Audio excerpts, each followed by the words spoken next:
This motherfucker is locked.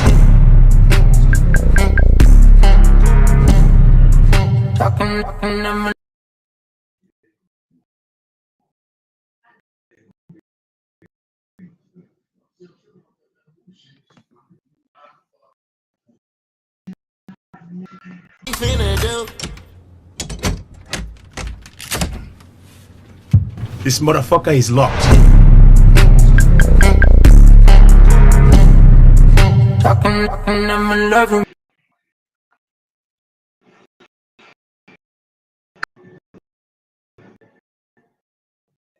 You know, I'm not having it. Everybody's a suspect today. Title holder and still undefeated Gabriel El Capitan Maestre. How is that? And this gets done to by a bunch of cowards at ringside that never took a punch in their life. I'm sick of it.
Hey, what it do?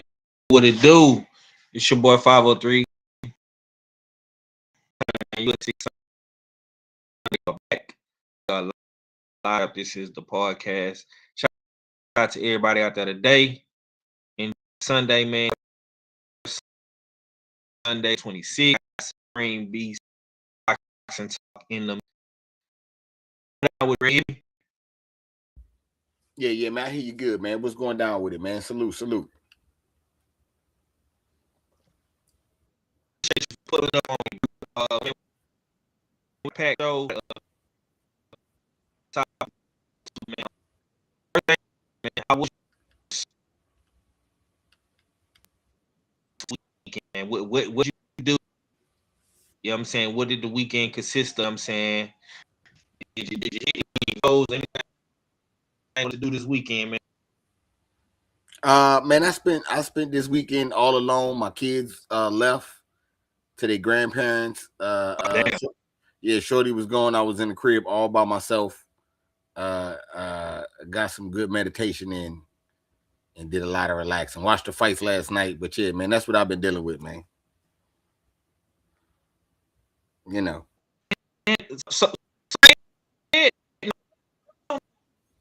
nothing. Yeah, man, house been all quiet and man, I don't know if I really liked it. You know what I'm saying? It was nice outside. We couldn't do no training, man. I don't know, man. I don't know, man. You know what I'm saying? I'm used to the chaos that they bring, I guess. So, yeah, man. Yeah, but it's all good. They back now, though. They back now. Oh, they back now. Cool.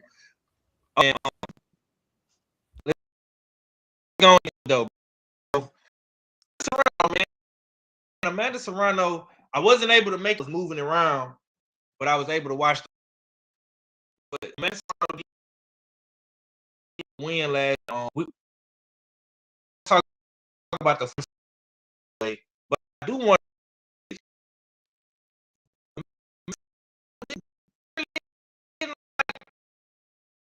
call nobody out, and she didn't say nothing. You know what I'm saying? I mean, like, how do you feel about this? Like, is she gonna pass the torch or like what's? Man, look, man. When I see the stuff that's Amanda Serrano doing, and it ain't no slight to Amanda, because I said this when I was talking to her with Shower. It just make me look at Claressa Shields haters real funny. You know what I'm saying?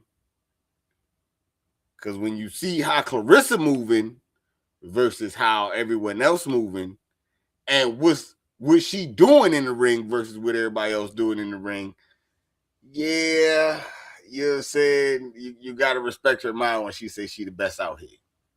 You know what I'm saying? I was definitely disappointed in the fight. Kind of turned into a snooze fest. Yeah, I wasn't a big fan of the fight from beginning with the original opponent.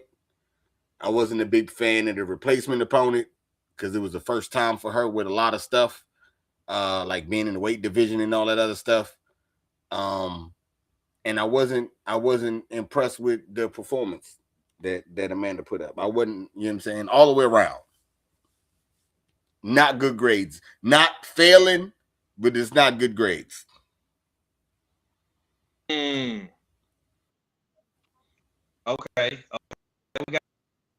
We got our sister Shower, S&D boxing in the. How you doing, brother? I'm doing all right. Yeah, I'm good, man. Talk to us today, man. Serrano did call I know. after the fight, you know, she gave props to Rain. She it's like she boss mode, like, oh yeah, I'm gonna bring her back and she's gonna be on MVP cards, but that's not what the people. How do you feel about that? I mean, it's boxing, you want to. Well, okay. So I feel like the big up to Raina and wanting to bring her back is well deserved. Considering the short amount of time she had to get ready, you pulled her up. You pulled her into a 3-minute, 10-round fight, three things she's never done before, and she did not get knocked out. Well, we could talk about why she didn't get knocked out, but upsetting, yeah, that Amanda did not call out somebody. You done moved yourself back down, and with the intention of setting some records as well as taking back over that division. You didn't call out nobody. So yeah, the fight itself, it just was what it was, man. She didn't look good at all. I was really shocked how bad Amanda looked. And maybe it's time for her to hang it up, but I know she won't. Not yet. That's it. You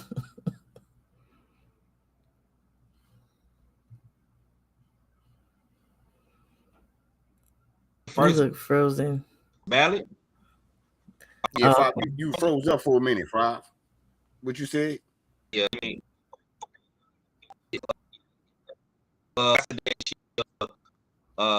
first at this point when it comes to women's boxing. in women. You said, do I think she a first ballot Hall of Famer? Man, stop playing games, man. See, we can't, you can't have no Hall of Fame conversation in boxing, man. Rocky Balboa is in the Hall of Fame. Of course, Amanda Serrano's in the Hall of Fame. First ballot. You know what I'm saying? Of course she is. You know what I'm saying? Like, the stuff she's done in the sport, she deserves that. You know what I'm saying? I don't like talking like she could lose. She ain't got to win no more fights. She's still a first ballot Hall of Famer. So we're not going to say that. But I just want to, you know what I'm saying, the way you moving and the stuff you doing ain't what the people want to see. You know what I'm saying? We got to say that too. Both things could be true. Okay. Shower. What about you? Do you think if she retires, she a first ballot Hall of Famer? You know what I'm saying? Absolutely. Absolutely. Okay. 7 division champion, undisputed.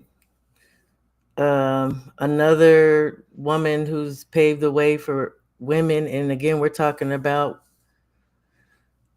a class that is much smaller than the men's as far as the number of individuals. So yeah, she's in that thing. She's in there.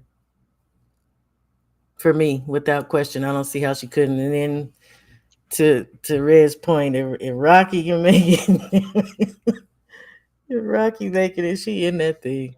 Mm-hmm. Plus, again, she's not finished. Right. For me, I was a little disappointed. I'm not gonna lie. I thought Serrano was gonna be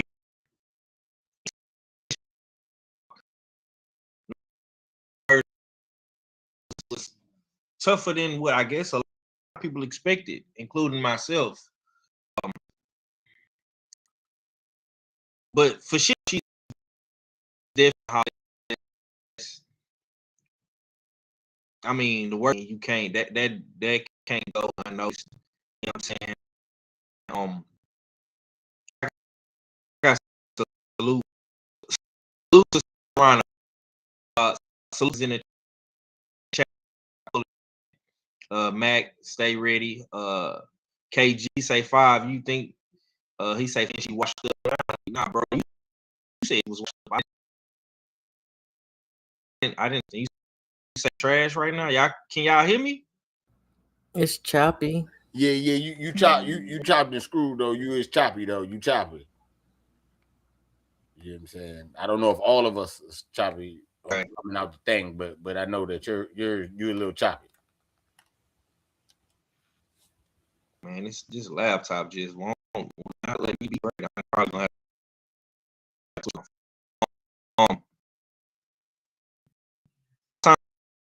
time now though. Is Clear? Nah, you clear, you good. Yeah, just let me know. My phone.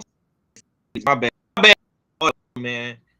I didn't switch and got a new laptop, and this do not let me want to be great.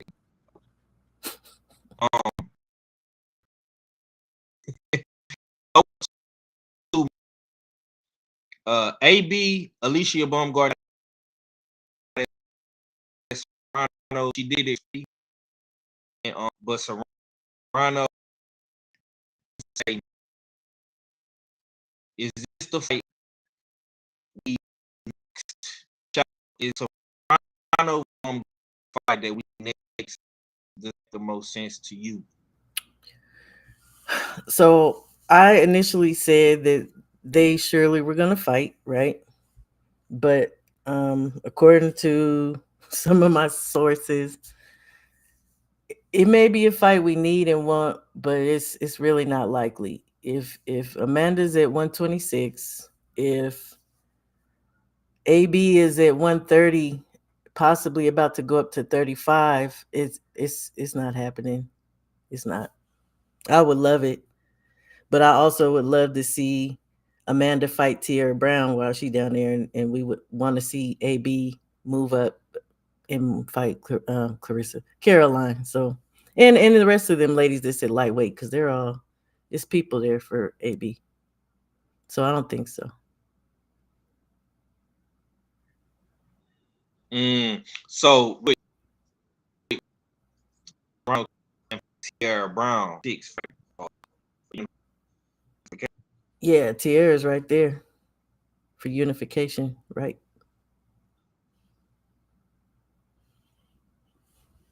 okay. That's interesting. Yeah, Interesting she didn't because call her out. he didn't call nobody out. Alicia went to New York's basketball game, jumped on Twitter and said she's props. She put the little eye emojis up, you know what I'm saying? So she was shooting her little, you know what I'm saying? She wasn't talking crazy like how she talked to, the sisters and stuff. She can't look girl Serrano, but Serrano did nothing. She it's Bumgarner the fight that we need to see next, man. I mean, it makes the most sense. The same promotional company. What's your thoughts, man? I don't necessarily see that Bumgarner need to fight Amanda Serrano. Amanda Serrano has had a war with a rival. She ran to her rival. You know what I'm saying? Ran to her rival's weight and fought the girl 3 times. Who is Bumgarner's rival that she has fought on multiple occasions or has fought multiple rivals? You know what I'm saying? Now, I do give Bumgarner Michaela Mayer. But after that, it's like real empty down in the area. It ain't like she got a whole slew of opponents that she been fighting or that she can fight. And honestly, I want to see Caroline Dubois more than Amanda Serrano. That's the fight I want to see. Show me what you could do with someone that's not coming up to your weight. You know what I'm saying? That you might have to go to theirs. And show me what you could do. You undisputed, it's time to move up anyway. Shit. What we doing? So that's what I want, man.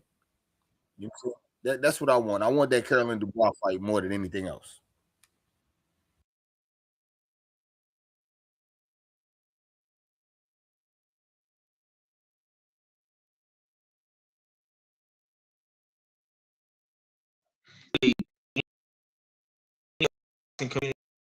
Or the only see a couple of people calling for the. I seen 2 calling for to me. Serrano need to fight Tierra Brown, but if she does decide to move back up,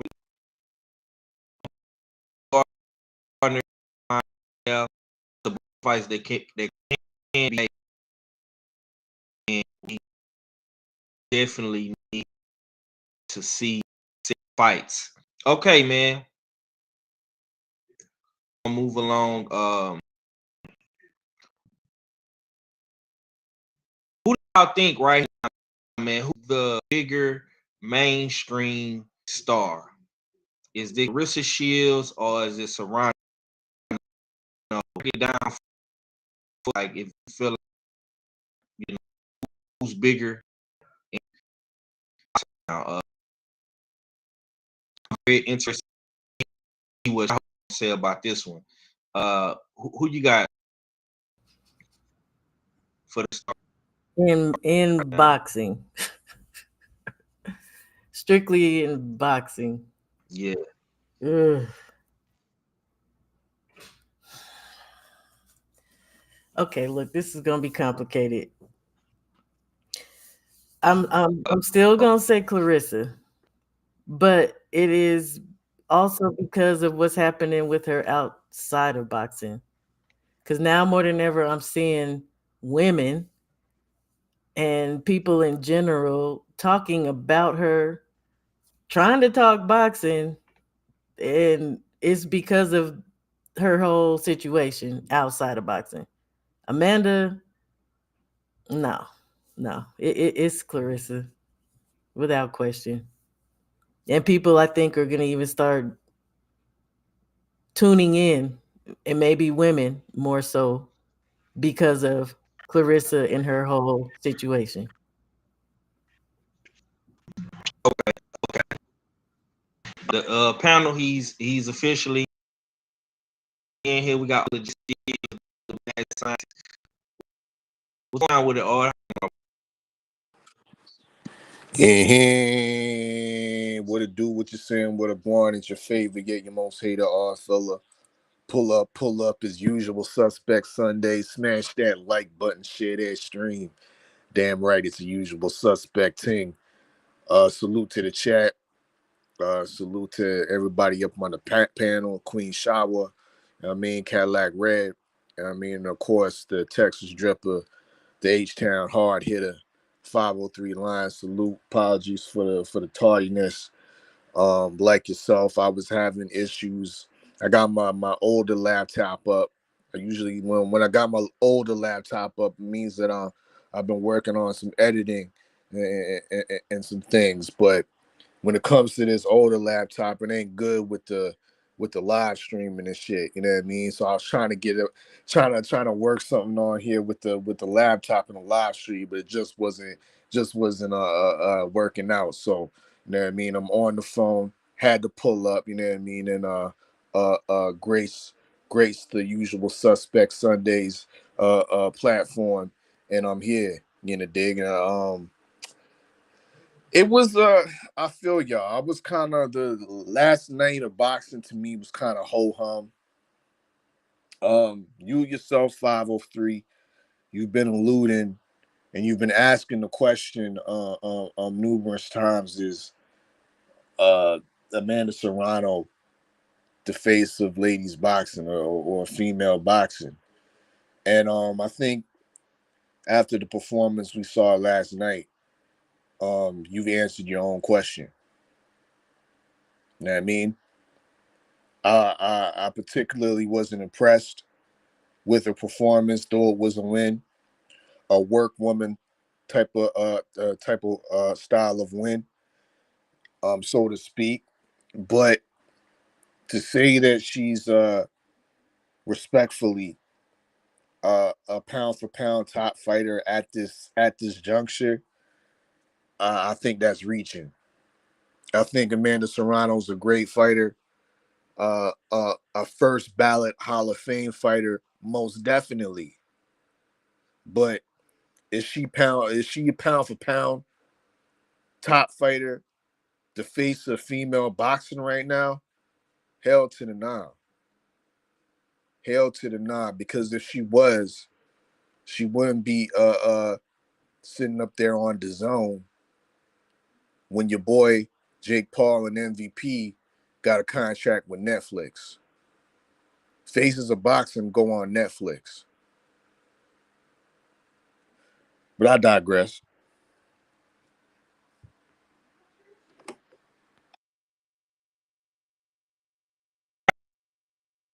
All right. Stay on the mic, man. I'm gonna ask you, who's Shields is a male women's boxing. That would be Claressa Shields, the GOAT right now. You know what I mean? And she's been that, I believe, for a couple of years now.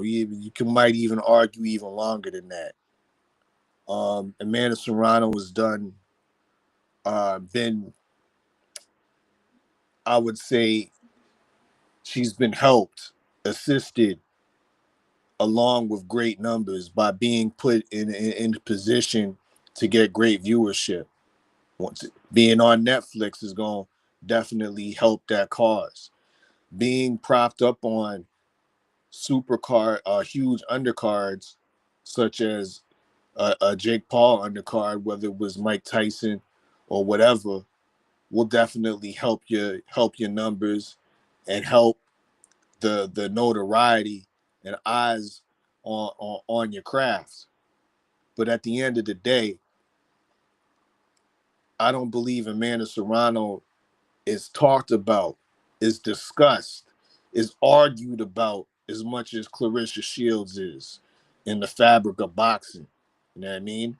So when you're comparing the two of who has the bigger name in the sport, you got to go with the woman that just solidified an $8 million deal on her damn self.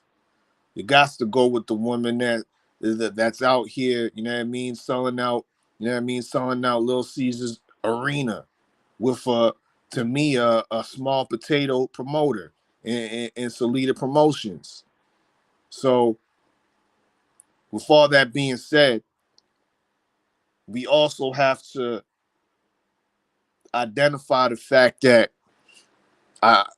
Amanda Serrano, she ain't got no movie on the big theaters, on the big screen. She ain't no big screen.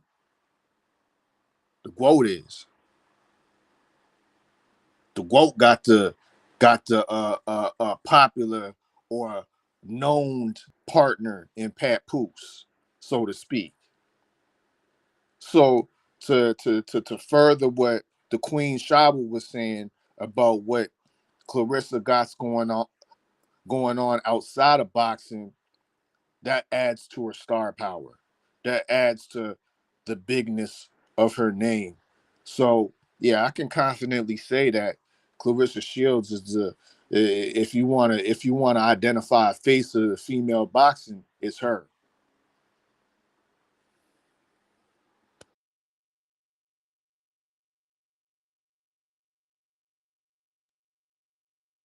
Coming through in the chat, I see you and supporting, bro.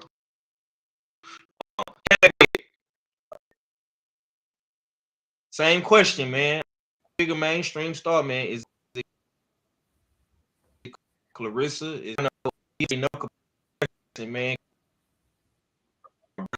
I mean, that's how I feel. It ain't nothing. I mean, Claressa been doing this. She ain't got no big promoter. What would Amanda Serrano be without MVP Promotions? Exactly. You know what I'm saying? Like, if let me ask it the other way. What if Claressa was on MVP Promotions? Y'all can't do that though. Y'all gotta put some respect. Why can't we do that? I'm just saying. If Claressa, and let's just say Claressa got along with Jake Paul, she was the face of MVP Promotions. MVP Promotions would be 3 times bigger than what it is right now. Because there will be no woman that can fuck with her, and Jake Paul he'll be willing to bet the house. You know what I'm saying? So I mean, that's your answer right there. Switch to, and what would it look like? I ain't trying to take nothing away from Claressa, but y'all, this woman is 48-4-1 with 31 knockouts. You still got to put some respect on her name. Yeah, she knows. She can go to the Hall of Fame. Yeah, y'all kind of treating her like a little Rudy Poot. Now, we know Claressa stays viral. This is what it is. When pound for pound, who's gonna win that fight? Seriously. Now look, I got you. This is what it is. This is what it is. Shower. This is what it is when it comes to them two. When man discovered fire, it was like one of the greatest creations on earth. And you could see light from afar, you know what I'm saying, with that fire. But you can't compare that to the sun. It's two different things. You know what I'm saying? And that's Claressa and Amanda Serrano. Yeah, Queen. So Serrano got a caveman style. You know what I mean? Does she? Yeah. Originally, did she? The caveman don't move her head off the line. She's That's steadily last getting hit night. with the same punch. That's last night. We had that conversation. That's a totally different fighter. That's than last night. That's the night before. No, that's it's the not. last fight. No. The fight before that. She's been getting touched. She's been getting touched too much for a pound for pound talent. Now I done said I think the woman got CTE, but we've seen her. She can slip shots. She can roll. She get hit just the same as Claressa do, but she got freaking hands. And now, yeah, clearly the woman don't need to be in the ring no more. But you got to put some respect on what Amanda has done, what she at least used to be. Like, I don't know. Like I said, I ain't trying to take nothing away from Claressa. She's a damn good fighter. But let's say pound for pound in Amanda's heyday, who's winning that? Who was knocking girls out? Who knows how to turn over punches and sit on them? It wasn't Claressa. Yo, Queen, don't make me have to pull up Serrano's resume and find out there's a bunch of girls that got like over 20 losses on a resume. You know what I mean? Those are the girls she's been knocking out. I'm not saying but don't make me go check that. You know what I mean? Because the last time I checked, she ain't got a knockout in like 9 fights, Queen. Do it. Not only that, she got losses. Of course she do. Yeah, she got 48 fights. She got 48 fights. How many Claressa got? I mean, I'm just saying, no, Claressa don't got the, you know what I'm saying? She don't got nowhere near that. Put some respect on her name. Okay. Do Amanda got a gold medal? I don't know. I'm asking. She's a 7 division champion. Is undisputed. Oh, so she don't got a gold medal. Who gives a damn? Because Claressa got 2. You know what I'm saying? And it's plenty of people that came out the Olympics with gold medals and couldn't fight worth it. So that's not. I'm just saying. Let's get back. Let's get back to the field, Queen. I'm gonna answer your question straight, simple, and plain. The quote washes your girl Amanda Serrano. I'm sorry, pound for pound, skill for skill. The quote's washing her. You know what I mean? She lucky. You know what I mean? The primes didn't match. You know what I mean? And the roads didn't cross. I don't because think so. There would be even more of an argument to say that Amanda Serrano ain't pound for pound right now. Of course she's not pound for pound right now. We seen what she looked like last night. She ain't pound for nothing right now. I said in her heyday. When she was knocking girls out. Yeah, this is a fire debate. And Sunday, shower in the building. Yes, indeed, boxing. Queen, boxing. This is the talking with Commissioner JC is the mad scientist in the building. And look, myself, man, I'm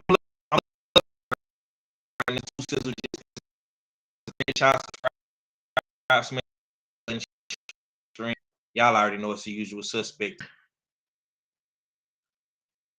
Well, all due respect to both boxers, I think they're for the sport. I think did.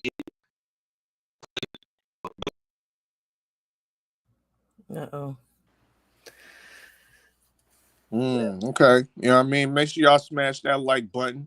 Usual Suspect Sundays. We gonna continue to keep them moving as 5 gets his audio correct and whatnot. You know how these restreams can be sometimes. But yeah, keep it rolling with us as Usual Suspect Sundays. Make sure y'all tap in www.usualsuspect6.com. You know, dig we got the US6 fight pool popping in a couple weeks' time.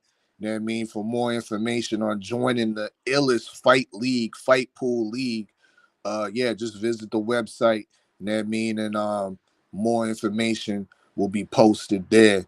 But most definitely to continue this conversation on Amanda Serrano, I myself, I don't know where she goes from this.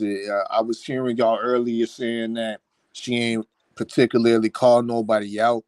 She went back to her more comfortable weight in 126, but there wasn't no immediate call out to anybody in and around the area. And I find that rather disappointing as well.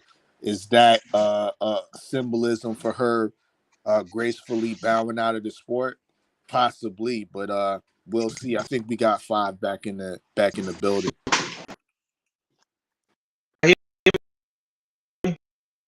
Yes, Am I crispy? Am I clear?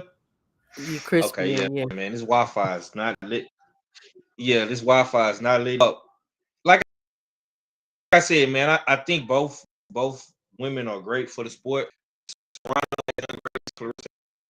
has done great things. But right here, right now, it's into six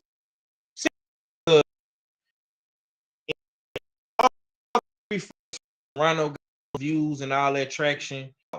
She lost. She lost to Katie Taylor. You know, and that really, I think, damaged her. Her, you know, her legacy. You know, it kind of took some years off of her career. To be real, man, I don't like how Serrano is moving right now. You know what I'm saying? Like it. She kind of let off a little easy to me because out of on her platform, we talked about this. We didn't give what we gave Claressa. This was a last minute replacement fight. They didn't even wait. Got in there, disrespect to her. You can see that. Be a little, whatever. The girl didn't have to give. You know, I know she's a good amateur. You know, she from Texas. She come up from Texas. Is one of the amateurs. Came up good.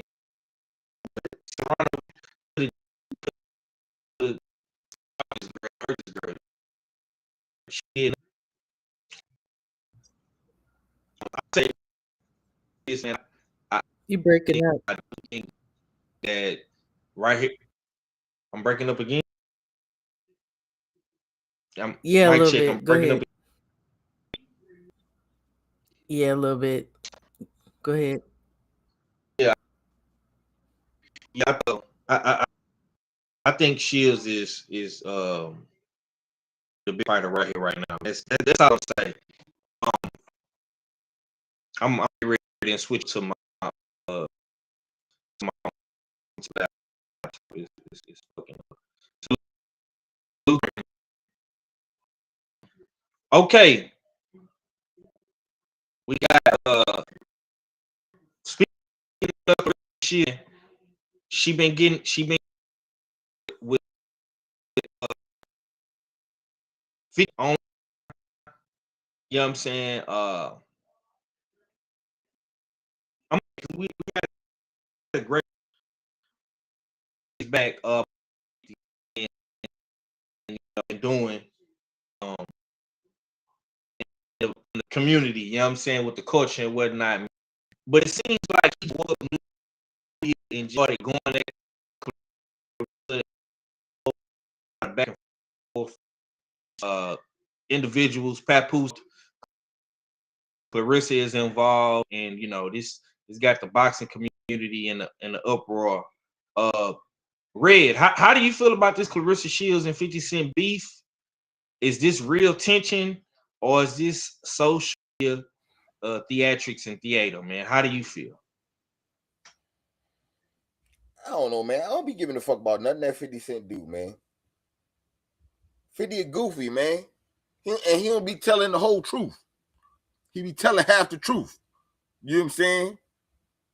50 be running around being the victim and then be wanting to act like he doing something nice for the people. Nah, you a victim. Said that's what we was out there talking about. You know what I'm saying? 503 talk about how 50 Cent just like Cassie husband. Cassie husband and 50 Cent, you know what I'm saying, is 1 and 1.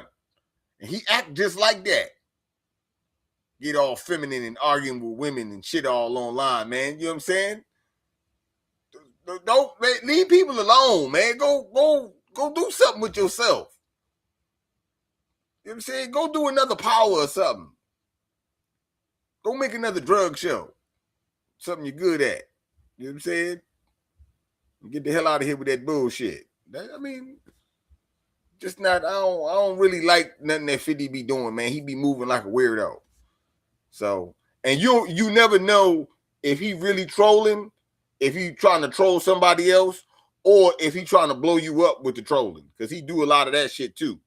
So I don't know, but I don't really like 50 either way around, man. He be moving weird. Okay. Shower, how you feel about this situation with 50 and Clarissa?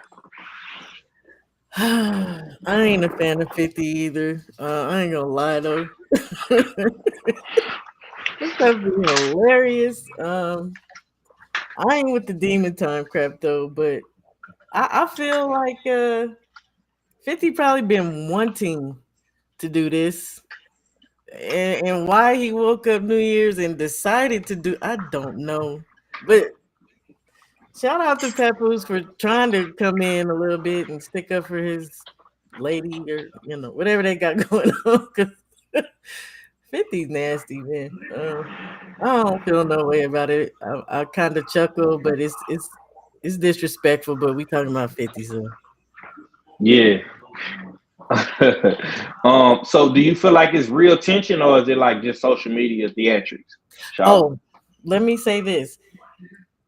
I'm gonna throw something else in the game. What if it's actually 50 helping them to put some?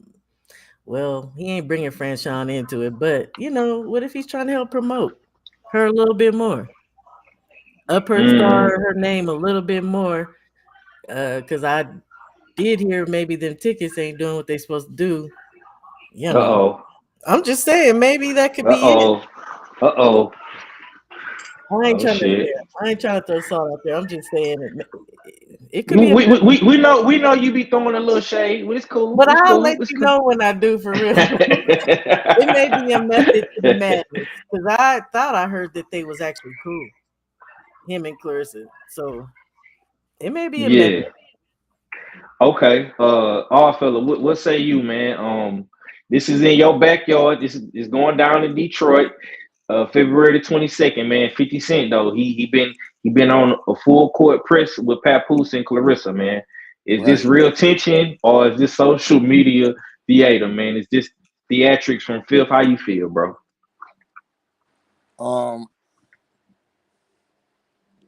Now I got my own opinion on this, but I do agree with Shawa. There could be the possibility that this might be a marketing ploy or a scheme to increase sales, to increase the notoriety of this fight. I don't believe this fight was really being talked about much for the so-called scale that it's supposed to be on, for the involvement of the GWOT. It's still somewhat flying under the radar. There's no sponsorships attached to this fight. You know what I mean? There are whispers and rumors going on around the boxing circles that ticket sales aren't moving as fast as they should be in the Detroit area. So there might be some credence to what the Queen Shawa is saying. But in regards to whether if this is real beef or internet theatrics, It might be a little bit of both. And here's why. Of course, there's going to be some internet theatrics. 50's great in regards to his social media presence, great with trolling. And Claressa Shields is definitely a fighter that I would say would be in the top percentile of fighters that utilize her social media platform. A lot of fighters aren't active on social media. Claressa is. You know what I mean? So there might be some internet theatrics in this play, but here's where the beef comes in, Five, because I don't think nobody spoke on this yet or pointed this out. 50 Cent is definitely a petty individual. You know what I mean? When Big Meech came out, right? Big Meech came out and a show was organized over there in Miami. Show organized that was associated with Rick Ross. After that show was announced, all shit broke loose. You know what I mean? We saw a back and forth, a lengthy back and forth between 50 and Big Meech, a lot of indirect subliminal comments and shit. Then we finally seen the cancellation of kind of like I would say the hood's kind of favorite show, BMF. You know what I mean? I know it was kind of jumping the shark and kind of passing his prime, but I was still looking forward to that next season, Five. Facts. I was still looking forward to that a little bit. It did turn into a soap opera after a while, but shit. You know what I mean? We got to have our indulgences and whatnot, but yeah, 50 didn't like that at all. 50 didn't like that. Lil Meech went to Rick Ross and did what he did. I guess he asked him for money. I forget the whole situation. You know what I mean? And all the particulars, but there was a conversation that was had between Lil Meech and Rick Ross, and 50 ain't like that. You know what I mean? So what he do? He cut that shit off, cut the show off. You know what I mean? Now, in regards to Claressa Shields, I pay attention to these things. You know what I mean? Not only am I a fan of boxing, but I'm somewhat of a fan of the entertainment that goes around boxing. You know what I mean? I like the fashion. You hear our fella in the backstage talking about a nigga's outfit and the nigga's kicks and shit like that. You know what I mean? That's our fella. You know what I mean? You hear a nigga our fella talking about a ring block, what they coming out to, what they playing in the background, who's walking them out. You know who was walking Claressa Shields out in her last fight? Rick Ross. Mm-hmm. Yeah. 50 Cent Petty. You know what I mean? So that's why I'm going to land the plane to say that, yeah. You know what I mean? There definitely is a little bit of beef involved in this situation, as well as the internet theatrics. Yeah, I second that notion, man. I definitely think it's some sort of tension because we have the New York hip hop element with Papoose. You know, Papoose and 50 came up in the same early 2000s hip hop era. That's when New York was on fire.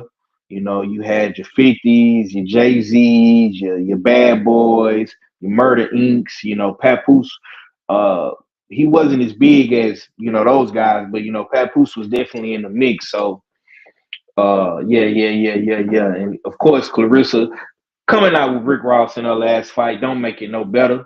But if I'm Claressa Shields, man, I'm using this opportunity to my advantage. I'm gonna keep 50 Cent talking about me. I'm gonna keep 50 Cent posting me, and it's gonna bring in viewership. You know, your page is gonna be in the algorithm. People are gonna start getting recommended to your page. You know, it's gonna bring in a lot of eyes, and use that as cross promotion to build your fight between. Go ahead, Shower. Go ahead. I got a master troll. What if 50 walks Franchon in? That would be dope. That would be so crazy. That would be dope, man. And like I say, we know 50 Cent. 50 Cent is another dude. Like he loves boxing. He grew up in the amateur system in New York. He's a former boxer himself. Like he has ties to boxing. He has done his thing in boxing. We just seen him walk out Eubank. Eubank? You know what I'm saying? Yeah, so his walkouts have been tied to losers, but that would be good. It would be good. It would definitely boost it for sure. That I like that. I like that. But let's go ahead and move on to next week's fight. We got Dalton Smith versus Subriel Matias. That's gonna be in the Barclays live on ppv.com. 140. What belt do they have? Do they have the IBF WBC? Which one? The belt we're not recognizing no more. Right. Okay. The clown belt. Right. That's they got the booger belt. The booger belt, the Ronald McDonald belt. Okay. Cool. Okay. So let's go ahead and get into it. Is Dalton Smith being fed to the wolves, or does he shock the world? Red, I'm gonna ask you. Now, this is not an official pick'em for season 3, but do you feel like Dalton Smith is being fed to the wolves, or can he shock the world next weekend? Do we have Dalton Smith fucked up, as you like to always say, my brother? Absolutely not. Yeah, man, I think Dalton Smith gonna get his ass whipped. I mean, I'm saying though, I don't remember hearing none of y'all rant and rave about Dalton Smith. You know what I'm saying? Usually around this time, when I say this, even now, our fella will cut me off and say, "You got Dalton Smith fucked up, Ray. Dalton Smith is a Muhammad Ali trophy holder." But he ain't. He ain't shit. And I feel like he gonna get beat up. Yeah. He gonna get fed. You know what I'm saying? You know how they be when they cross the pond, man. You know what it is, man. So yeah, I'm not. Okay. Let's see. 50 gonna buy half the seat and leave it empty. God damn, KG. Yeah, man. You see, only a cancer nigga would say some shit like that. Yeah, nigga, y'all niggas is ultra petty, bro. If 50 do that, that would be crazy. Okay, Shaba, man, break it down for us, man. Dalton Smith, is Dalton Smith being fed to the wolves, or does he shock the world next week? We know Dalton Smith is a good boxer. Subriel struggles with the boxer style. What's your thoughts? So Dalton Smith, yeah, absolutely good boxer, but his pace, the pace that he fights at, and the pace that Subriel fights at, the fact that Subriel comes down the middle on you, he's coming down on you. I think he's getting fed. To be honest, I'm gonna liken him to Sam Noakes. Like we didn't hear about him, we didn't know who the hell he was. To a degree, you know what I mean. People don't know who the hell Dalton Smith is. Yeah, I bet anything can happen. I'm gonna leave it at that because we watched Peril whoop Subriel. So there you go. I'm gonna leave it at that. Good ending talking point. You know what I'm saying? All fella, this is a foreign fighter making his American debut. Mm-hmm. The last time we seen a UK guy come to New York, it did not end well. Is Dalton Smith being fed to the wolves, or does he shock the world, man? What does the foreign correspondent have to say about this? I don't necessarily think he's being fed.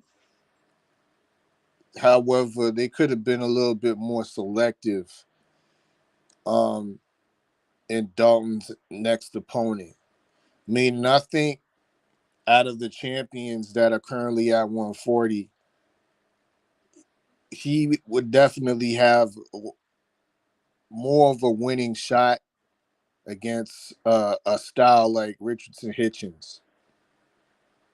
The boxer type of style where Dalton will be able to track a motherfucker down.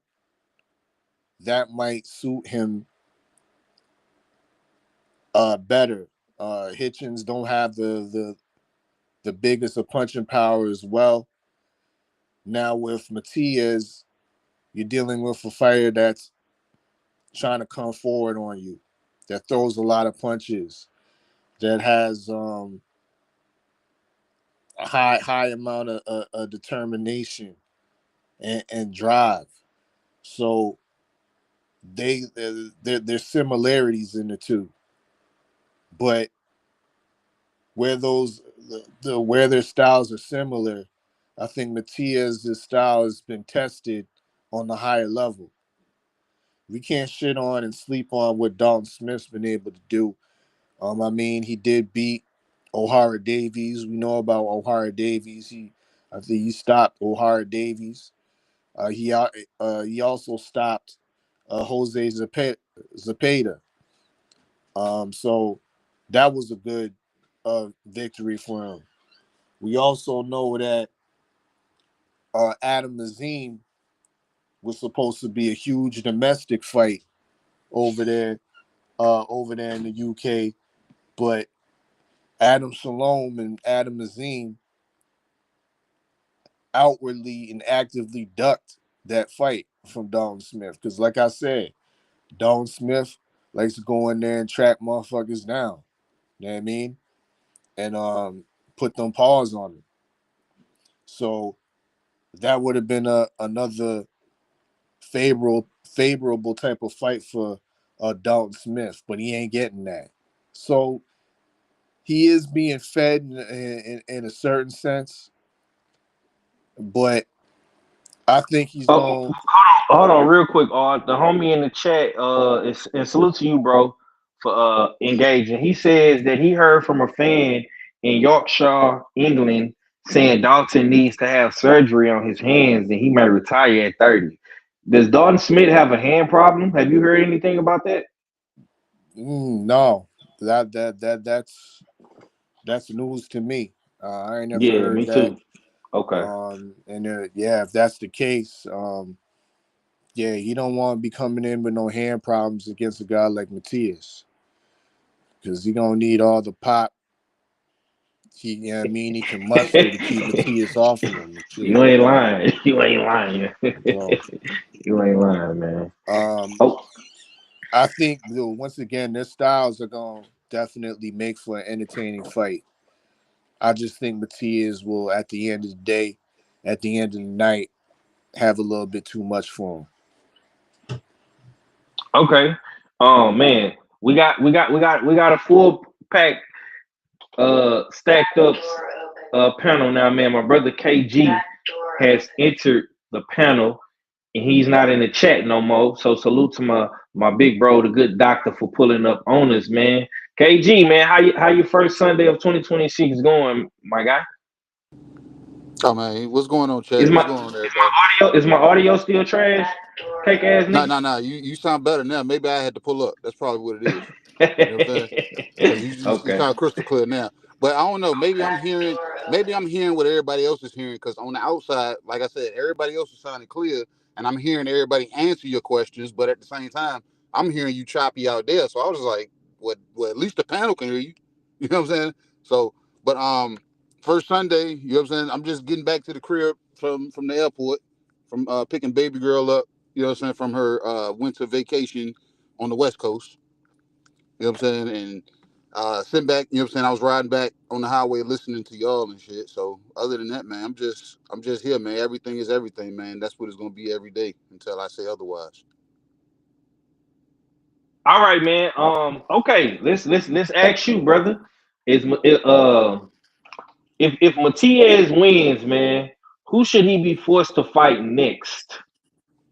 If Matias wins, who do you want to see him fight next? I see the homie asking about Gary Antoine Russell.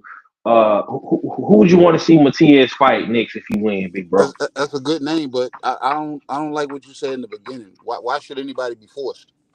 You know what I'm saying? Mm, Like, why should anybody be forced? Like, if you're fighting who you're supposed to be fighting, and when the names come to your table, and whether it's three names or it's one name, and you know what I'm saying, you're willing to take on these fights. You know what I'm saying? Nobody. I don't think nobody should be forced to do too much of anything. Just as long as you're staying the course of what it is that you're doing. Because Matias, as far as my knowledge, he ain't talking about moving up or moving down. So, you know what I'm saying? Whoever he's fighting at 40 should be, you know what I'm saying, should be somebody that holds a belt. Or like a Gary Antoine Russell. Because, like, the thing is Gary Antoine Russell the damn boogeyman? Because I'm hearing his name come up with a lot of people and nobody's damn, you know what I'm saying, opting to fight this guy. mm. Talk about Yeah. it. More Yeah. people, it seems like more people are willing to say, no, what, I'll fight Matias. I'll fight Matias. You know what I'm saying? Because it's either him, and for the longest, it's because of, you know what I'm saying, him catching a body or whatever. But now, with the speculation of him potentially being dirty, you know what I'm saying? I don't think nobody's pretty shying away from it. But Gary Antoine Russell, nobody's fighting this guy. You know what I'm saying? Why black ass Richard ain't calling that nigga name? Hello. Yeah, so I don't know, man. Gary Antoine might be that dude that everybody hiding from right now. So Okay. yeah, but Matias, he has to win every fight going forward now, and he has to be clean.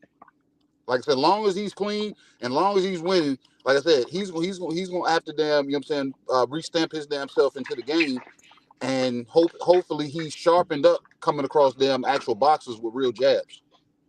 So Mm. Okay. Real quick for me, I'm gonna say this, man. Maybe I should have worded the question better. Um, but I don't necessarily think that Matias should be forced to do anything. But if he wins, if he makes a statement against Dalton Smith, like a lot of people are thinking he will do, um, I want to see him versus Africa. Booger belt and the IBF belt need to unify. Africa needs a big fight at 140. You know, he's fighting in New York. Matter of fact, he's in Brooklyn, so he's in Africa's backyard. So I think that fight makes all the sense in the world. Africa don't have no big fight right now. We know his fight got snatched by DB3, Keyshawn Davis, the ambassador for the ring and whatnot. So yeah, he definitely needs a big fight coming back in 2026. Salute to the homie ATX Red in the building. I see you, bro. The homie say, can Gary Russell get a Puello rematch, man? We got to see what the PBC gonna do, bro. We got to see what the PBC gonna do, bro. He said he wants it. He said he Yeah. wants it. Yeah. Okay, man. Let's keep cooking. I'm gonna ask you, Shower. If Matias wins, who should he fight next, or who would you like to see him fight? I don't want to say who should he be forced. Who would you like to see him fight, possibly in 2026? Hitchens and Gary Antoine, but I ain't. Yeah. I'm thinking of Gary because he just said Puello. I wouldn't mind just any of some of them top guys, but for sure, Gary Antoine and Hitchens, without a doubt. Okay. Cadillac Red, same question, man. Now you said Matias gonna fuck that boy up, man. So in your mind, from your perspective, when he get done fucking this boy up, what's the fight that needs to be made in 2026 for Matias, man?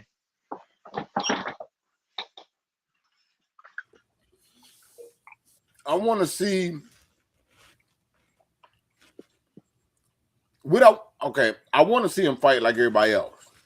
Give me Gary Russell. I know Hitchens ain't gonna fight him. How you know that? How you know that, bro? Hold on. Why you just gonna throw shade on Africa like that, man? Because he gonna interview and talk about fighting him, but he ain't gonna do it. You know what I'm saying? You watch battle rap. That nigga Hitchens is the Tay-Rock of boxing at 140. He almost about to fight everybody. Ain't fighting nothing. You know what I'm saying? So yeah, I know he ain't gonna do it, but I want to see Puello. I want to see, you know what I'm saying? Where Puello from? He from the Dominican? Mm-hmm. The Dominican and Puerto Rico. I want to see the two islands go at it, man. Yeah. That's what I want to see, you know what I'm saying? That's what I want to see, you know what I'm saying? I want to see that more than the Gary Russell fight. You know what I'm saying? And let them get it in. Okay. Yeah, that's what I got. Hey, look, that's look exactly what Red said. That nigga gonna interview and talk about it. That's why I don't call that man Africa. Call a nigga black ass Richard, because he act like a black ass motherfucker. You know what I'm saying? You know what I'm saying? A black ass motherfucker just gonna talk about it. You know what I'm saying? But Africans seem like they're gonna get to it. You know what I'm saying? That's black ass Richard, man. Damn, man. Okay. All fella, man. Close us out on this topic, man. If Matias is win, who should he be? Who would the commissioner like to see him in the ring with next, man? Oh shit, all fella fell out. He having some technical difficulties. He'll be right back. But once again, man, salute to the chat, man. Y'all smash the like button, subscribe to the channel. I appreciate everybody for tuning in. The homies say this is a good ass panel. Kokui, I don't know, I don't want to butcher your name, bro, but I appreciate you for pulling up. Yayan Bot say Tay Rock of boxing is funny. Yeah, man, Red is a funny nigga, man. That's what he do. You know what I'm saying? He just be talking his shit. You know what I'm saying? But let's keep the show pushing. We'll let all fella come back in, and whenever he come back, he can cook. But Anthony Joshua did lay his homies to rest over the weekend. And we are also seeing the return of the Mac, aka the Gypsy King. He is back. We know that Turkey wants to put Anthony Joshua and Tyson Fury on a ring Riyadh card in 2026, man. I'm gonna ask y'all though, man. Does grief make AJ more dangerous or emotionally drained? Will Anthony Joshua be the same after dealing with this grief, man, and his car wreck, and just all this shit that he's dealing with? Do y'all feel like this is gonna, make AJ more dangerous, or is this gonna like emotionally just fuck him up? Shower. I definitely want to hear what you got to say about this. How do you feel? Look. This is crazy. So, our fella that took me down a whole pathway this morning. You too? No, me too. Talk about it. Let's hear about it. I ain't gonna go down that path because it's a crazy winding road. But I will say this. Okay. I do believe it's gonna make him more dangerous for sure. Like we know, grief can strike people either way. It can have a bad effect or good. I think we're gonna see something nasty. I think he's gonna do Fury dirty. Plus, take into account he lost his last fight. Oh well, previous fight, excuse me, before Jake. And then just the way he came back, with the whole Netflix fueling him, and he clearly said that his intention going to Netflix was to be seen. I don't feel like that's going to change. I think that's also going to fuel this, what we're about to see. And I think I think he might hurt Fury. I hope he does. I ain't gonna lie. It's fuel. Okay. Yeah. I like I like that. I like that. Red, same question, man. Does grief make AJ more dangerous or emotionally drained? We got the return of the Mac, aka the Gypsy King, in 2026. How does AJ go into that fight? Just coming off of the situation that he had with his two homies passing away in this horrific car wreck, man. How do you feel? Hey man, if he signed up to fight, he better be ready. Because ain't nobody gonna be like, oh nah, yeah. Tyson Fury not gonna say, yeah, your homeboys died. I'm not gonna hit you as hard. No, it's gonna try to hurt you. Probably gonna try to cheat. so you better deal with everything you gotta deal with and focus on what you gotta focus on. You know what I'm saying? Or don't sign the fight, pull out the fight because you got shit you dealing with. I mean, I think if he say he could do it, then I'm gonna say he could do it. Shit. And if he say he pulled back, I could respect his mind and say, yo, he don't need to fight. He don't want to. He ain't in it. You know what I'm saying? But if he go through with it, I'm not gonna give him that excuse. There's no out. That is not gonna be an out if he lose. So, yeah, man. Like I said, if he say he with it, then I believe he with it, and let's get it cracking. Well said, man. He will get no emotional passes from Supreme Beast Boxing. So if you ain't signed that paperwork, man, you're gonna be held to the standard, my guy. KG, I'm gonna ask you, bro.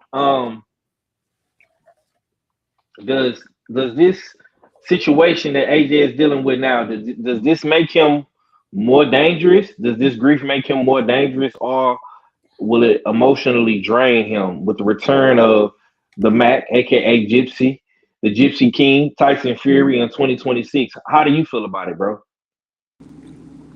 I don't know. It's mixed, man, because PTSD is real. That's like a real thing. You know what I'm saying? So he could either take this and shell up, or he could take it and harness it as actual energy. You know what I'm saying? Or the shit that, you know what I'm saying, like Shower was saying, the shit that our fella then damn, you know what I'm saying, that directed us to, and how damn the links are connecting and the dots are connecting. You said, does it make him more dangerous?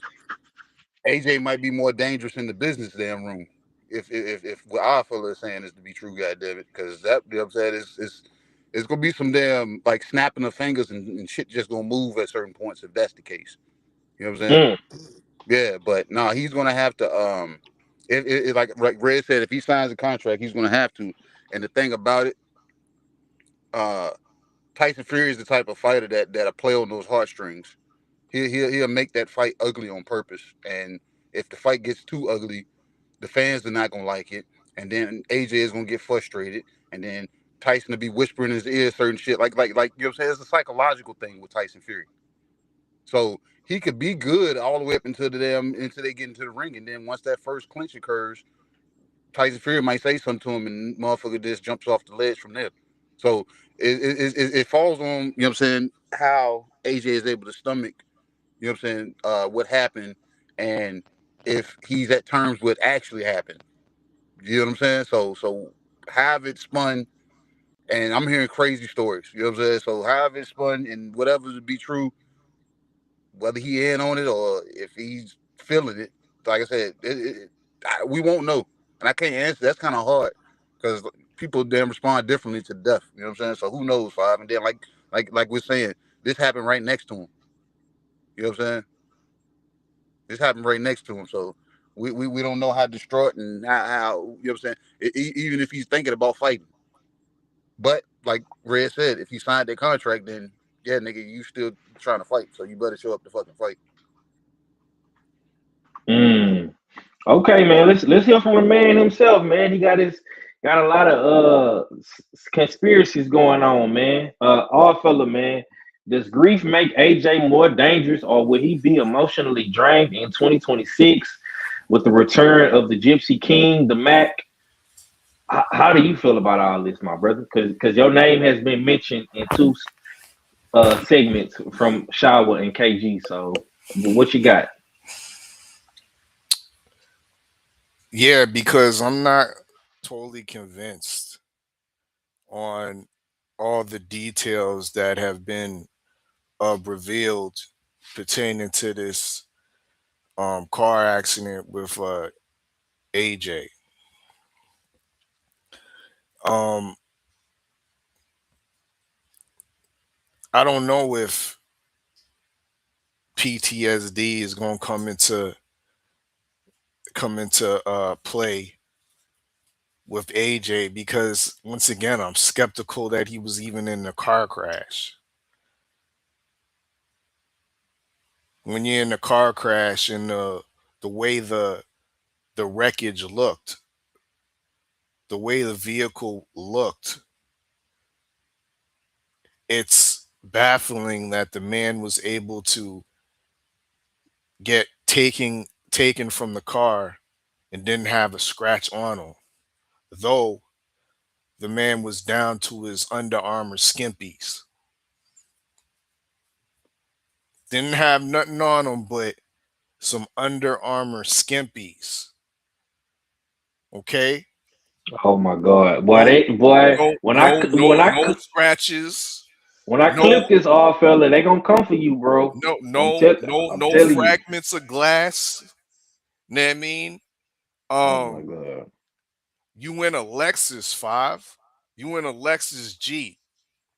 Lexus Jeeps have a minimum of 10 airbags, 5. I looked at the wreckage. I ain't seen no airbags deployed. And if they were deployed, anytime I've seen a person after they've been hit with an airbag, and airbags do cause bruising all the time. And the driver had none. The driver had none, and neither did AJ, because there's side airbags in the back seat as well. You know what I mean? Like I said, there's a total of a minimum of 10 airbags in a Lexus Jeep. And according to reports, that wasn't no just regular Lexus Jeep. It was an armored Lexus Jeep with bulletproofing. You know what I mean? In the convoy for these purposes to carry around celebrities and dignitaries. But you came out of the car, you got carried out of the car looking so fresh and so clean. I'm skeptical, 5. You know what I mean? Therefore, I can't deduce if PTSD is gonna come into play in future fights. You know what I mean? Um, only time will tell. Like I said, one thing I do know is that 2 lives were lost. Rest in peace to Latif and Cena. You know what I mean? Yeah. May they rest in power. Latif was doing some real great work in Nigeria. From what I've been seeing and from what I've been hearing, helping some of the underprivileged children with schooling, education, and athletics. You know what I mean? And Latif was doing that kind of under the radar, so to speak. Hopefully that Hmm. his project will still continue. It will still live on. Um, but like I said, it remains to be seen, and time will tell. Because these guys were quote unquote day ones at AJ. We can see these guys throughout AJ's career, or even back before AJ was a champion. They were around. They weren't like brand new niggas. You know what I mean? They weren't new friends. You know what I mean? These were day one types. And you see, we now learn about these guys that they were heavily into fitness. One where I believe one was the strength and conditioning coach, and one was his personal trainer as well. You know what I mean? Hmm. Um, so that, like I said in a previous program, that reflects on the people that you hang around. You know what I mean? You see that you never see AJ out of shape in between fights, like you see other heavyweights or just other fighters in period. AJ's always in tip top condition. You know what I mean? And that's a product of the people that are around him, Latif Mm. and Cena. You know what I mean? Now that they're gone, Five, we're really gonna see, because if you're really grieving, you know what I mean, I don't. It's different for everybody, but those are the guys that helped you to be who you are, as far as physically. You know what I mean? As far as an athlete being in that, uh, once again, top, tip top condition. Is it gonna be hard for AJ to get back into that gym? Because doing those drills, doing those training exercises, because those were the guys that he usually does little training exercises with. Those were the guys that were assisting him along with these drills. Those were the guys helping him to reach to that next level. Right. Now that they're gone, will he have that same type of motivation to get in the gym to do that? Once again, that remains to be seen. We could possibly see uh, something that we never seen before, a fat AJ, the AJ that's grieving and don't want to get back into the gym because it brings memories to their friends, of his past friends. Mm. So time will tell. But once again, I'm skeptical of the whole situation.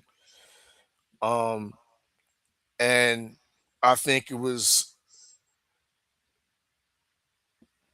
somewhat weird and strange that yesterday, all of a sudden, we see Tyson Fury post that he's back in the gym. We have publications like the Ring Magazine outwardly posting that he's back in the gym. And you know why he's back in the gym, not for any other tune up fight. The assertion is he's back in the gym to get ready for the AJ contest.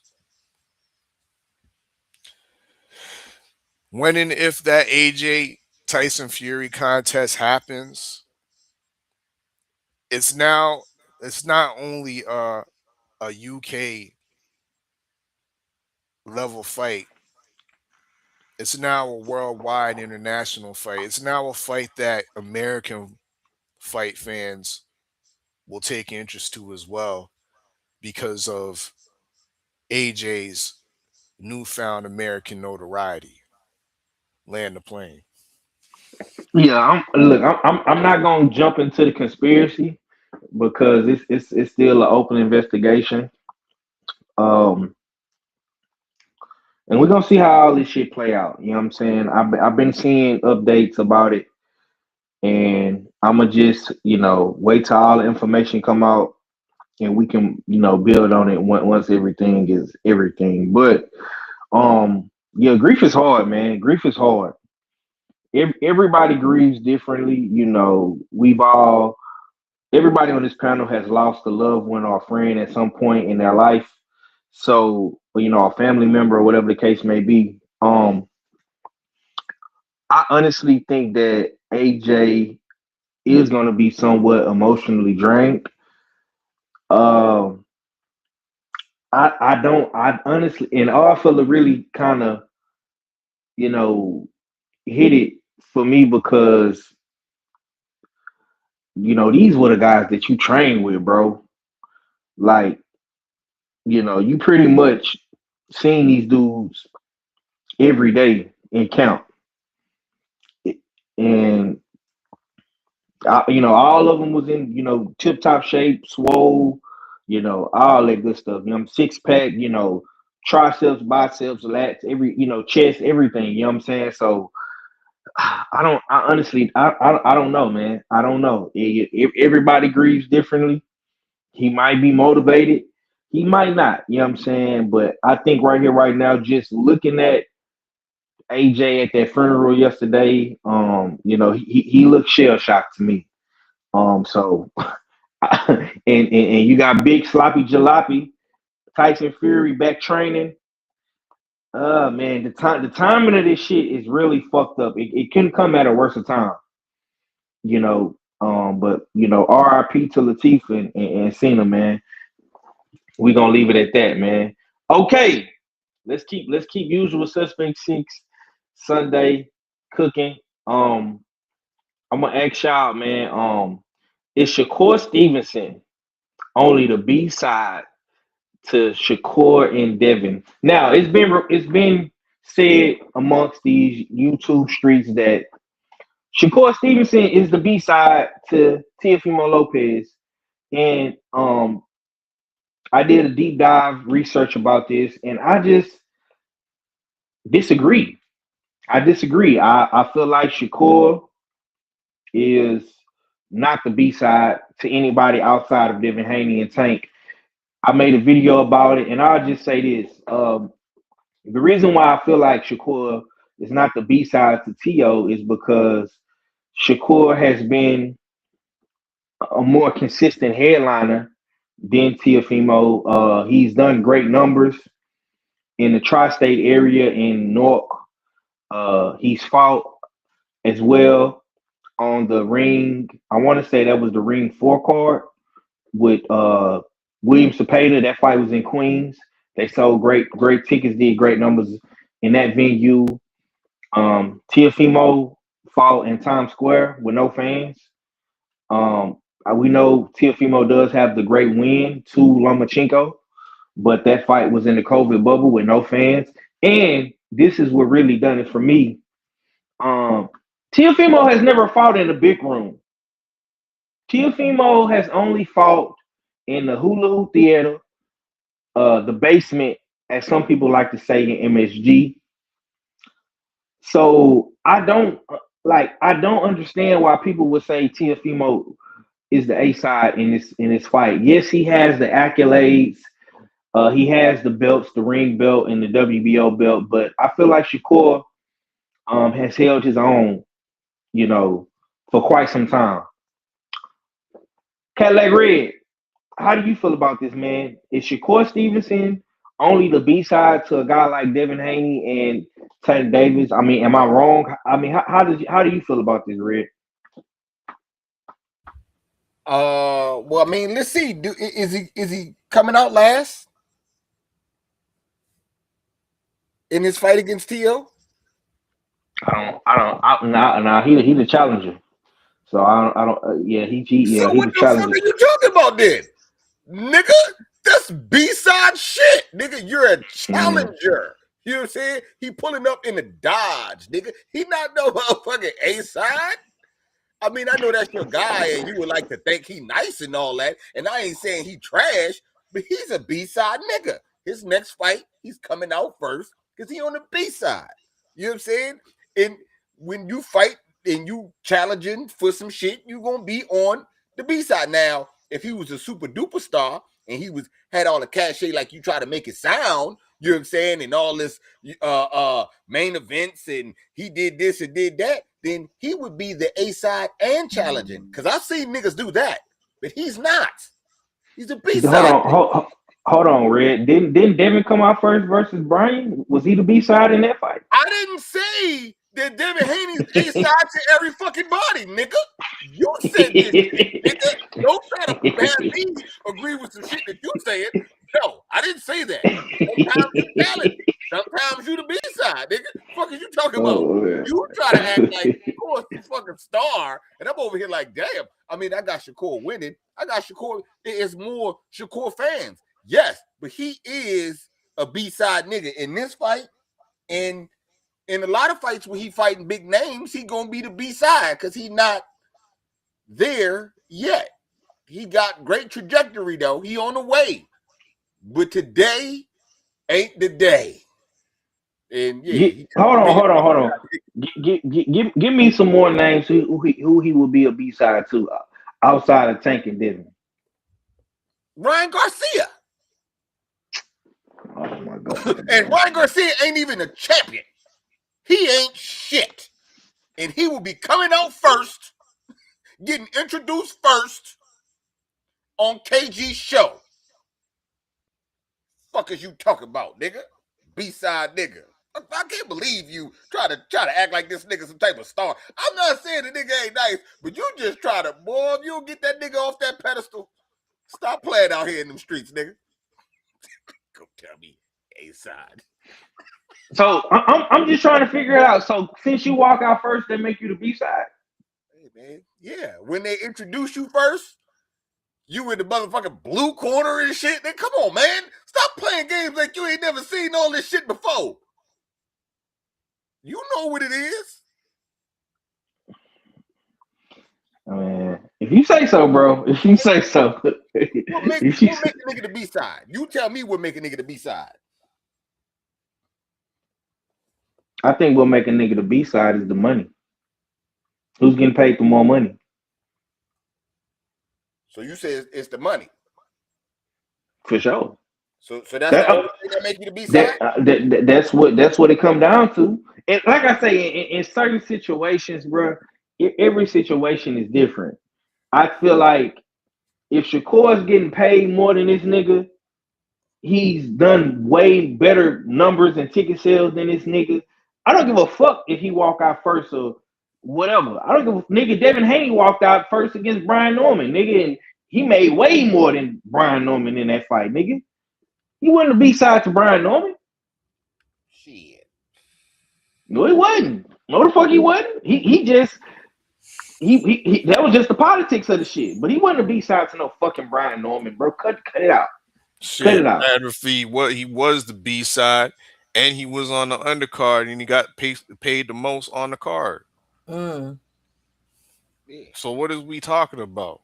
Yeah, I've been saying shit like that happen. You could be B. That's what I'm saying. You could be B-side. I seen a nigga not be the champ and still be the A-side. But I mean, getting paid. It's a lot of things that go into being on the B-side, in my opinion. That's why I asked you. We might have different opinions of. I count money. I count money. I count cachet. I count who get introduced first, who come out first. You know what I'm saying? All that shit count to me, and where you at and which side you on. You know what I'm saying? All the niggas that came out, it's an A and a B side the whole night, right? It's a red side and a blue side the whole goddamn night. If all the B side niggas came out and you in that corner, you might be a B side nigga. Hey, ain't nothing wrong with it. Ain't saying you gonna lose. I'm just saying you on the B side. If it's a B side of the ring, you're on that side, my nigga. It ain't like it's nothing else other than that. Okay, bro. I like that. I like that. See, and that goes to show, and I like these type of debates because it shows that everybody has different perspectives and different takes on certain situations, and this happens to be one of them. So I appreciate my brother Red for talking this shit, and it's all love. Shower. Yes, sir. I'm gonna ask you: Is Shakur Stevenson only the B side to Devin and Javante Davis? Is he the B side in this fight with Teofimo Lopez? He is the B side. Okay. Because real talk, I hate these conversations. First off, let me just say that because I don't give a damn about no A or B side. I know you do. That's why I'm asking you early so we can get it out the way. Yeah. Okay, so really though, when you look at the accolades, T.O. is winning there. But to your point, yeah, man, I would say you say ticket sales, but just also, yeah, I don't know, Jesus, yeah, he's done very well on Top Rank, but like neither one of them are pay-per-views type dudes anyway. So I think he is. I think Shakur is the B-side, man. I'm gonna have to roll with that, and it's okay. It's okay. I'm rolling with Oddfella and Red on this one. Okay. That's all love. Salute. To my sister Shaw and Red. KG. I'm gonna ask you, big bro. Is Shakur Stevenson the B side to only Tank and Devin, and do you feel like he's the B side in this fight with Teofimo Lopez? How do you feel about it? He's moving up, right? Right. Who ordered this fight? Nobody. Who offered this fight? Turkey. He's B side, bro. Mm. Like I said, it's like it's simple, plain and cut. And he's the challenger. He's going, you know what I'm saying, going after a title. And I understand when everybody talks about the money and everything, but I look at it through the lens of who's the title holder, who sent the offer. You know what I'm saying? Was it ordered by a sanctioning body? You know what I'm saying? And in this case, it was offered and ordered by a promotional entity or consultant or whatever the fuck Turkey's damn position is now. You know what I'm saying? Mm. So however, you know what I'm saying, however you want to freak that. You know what I'm saying? But yeah, he's B side to if he ain't got no belt, it ain't like I said, I'm not even looking at the whole cachet portion of it or the fact that he can sell out, you know what I'm saying, in Jersey. You know what I'm saying, the way he, you know what I'm saying, he could put asses and seats there. Like when guys can cover certain regions. I understand that, but if he ain't fighting there, then no, he's not the A side. You know what I'm saying? He's B side until, you know what I'm saying, until he starts collecting like belts at the weight class that he's fighting in. Then he can start coming. Then he can start coming to the table, suggesting, you know what I'm saying, things, you know what I'm saying, to be a certain way. Because T.O. is definitely going to, you know what I'm saying, try to hold that down if somebody says or whispers to him that, hey, you know, you're the A side, right? So, and he the showman. But you look at it boxing wise, you know what I'm saying, Shakur is on people's pound for pound list. And there's a lot of people's pound for pound lists out right now, and you don't see T.O. on anybody's pound for pound list. Exactly. He didn't meet the usual suspect 6 pound for pound list. Like I said, so Fucking exactly. Thank you, my brother. You proving my point. Thank It's you. not like it's not like T.O. far off from it though. You said often enough? No, I said it's not like T.O. far. He's Yeah, far bro, off from the because he, top 6. He's not far off. bro, because he's fighting a fighter that's in the US6 pound for pound. So if And he beats yeah, Shakur, we got no choice but to put him in that bitch. because you know what I'm saying, he'll be the Who first got person choice? I got choice. I got choice. he'll be the first I person don't know about y'all, that but has I cracked got that choice. code. My bad. Yeah, he'll be the first person that has cracked that defensive code. You know what I'm saying? Facts. That's a fact. That's a fact. Yeah. Yep. Yeah, that's a fact. Okay. All fella, man. Go ahead, bro. Is Shakur Stevenson only the B side to Devin and Tank? And is he the B side in this fight with T.O.? Nah. I mean, I think there's a couple situations where you can look at Shakur as the B side. Um, One was spoken of, Ryan Garcia. Mm-hmm. I think that's a pretty clear cut argument that he's the B side of that fight. One that could be definitely a argument for future shows is Conor Ben. Conor no honor Ben. Oh, bro. I knew you was about to say that, bro. Is A siding on your boy Oh, Shakur. man. You know what I mean? He out here calling demands, you know what I mean, for rehydration clauses and shit. You know what I mean? That's some A side talk, my nigga. You know what I mean? And Shakur acting like in regards to Conor Ben, he was acting like a B side fighter. Straight, simple, and plain. You know what I mean? He was saying, I'll go I'll go over to to the the UK. UK. You know what I I'll go mean? to the UK. Yeah, damn right. You know what I mean? There ain't no A-side fighter saying, I'm going to your backyard. Come over to here. Come over to the Newark, nigga. You know what I mean? That's what you need to do. So Yeah, yeah. if Devin went over there to fight Crocker, that's not some A side with the belt. Devin wouldn't be the A side. And unifying. Listen, You know Devin's the A side of Crocker. Knock it Hey, yo, off. go, Queen, put yourself on mute. Ain't nobody talking about Devin. Now, that's what I'm saying. that's You nasty made a work, general Queen. statement, That's sir. nasty All work, right. Queen. That's the nigga defense mechanism is to bring up Devin. No one here is saying that Devin is He the made A a side to general everybody. statement. He No said one the is B saying side that. don't go to your spot. No, hold on. Devin said he'll go to his spot. So But I'm yo, asking. can you hear the difference, Queen? Hey, hold up, Red. This is my Red, you turn. better This leave is me my alone. turn right now. You know what I mean? This is the difference. Devon's going over. Devin Shower is got you. willing Shower to got go you over niggas to get a triggered. belt. Devin Shower is got you willing to niggas go triggered. over to get a belt because it's about legacy. It's about unification, Queen Shower. You know what I mean? What is I know Shakur this. going I'm over? What is asking. Shakur going over to UK for? What is Shakur Why going over are y'all to UK jumping for? on me? Other than clout, of kind of Ben and the Ben family name. That's Why it. are Because y'all there's no jumping belts on on me the to block. ask me a Connor ain't simple got no belt. question? Connor ain't got no Hold lineal on. championship. He ain't got no I honor said this- either. I said this shit before.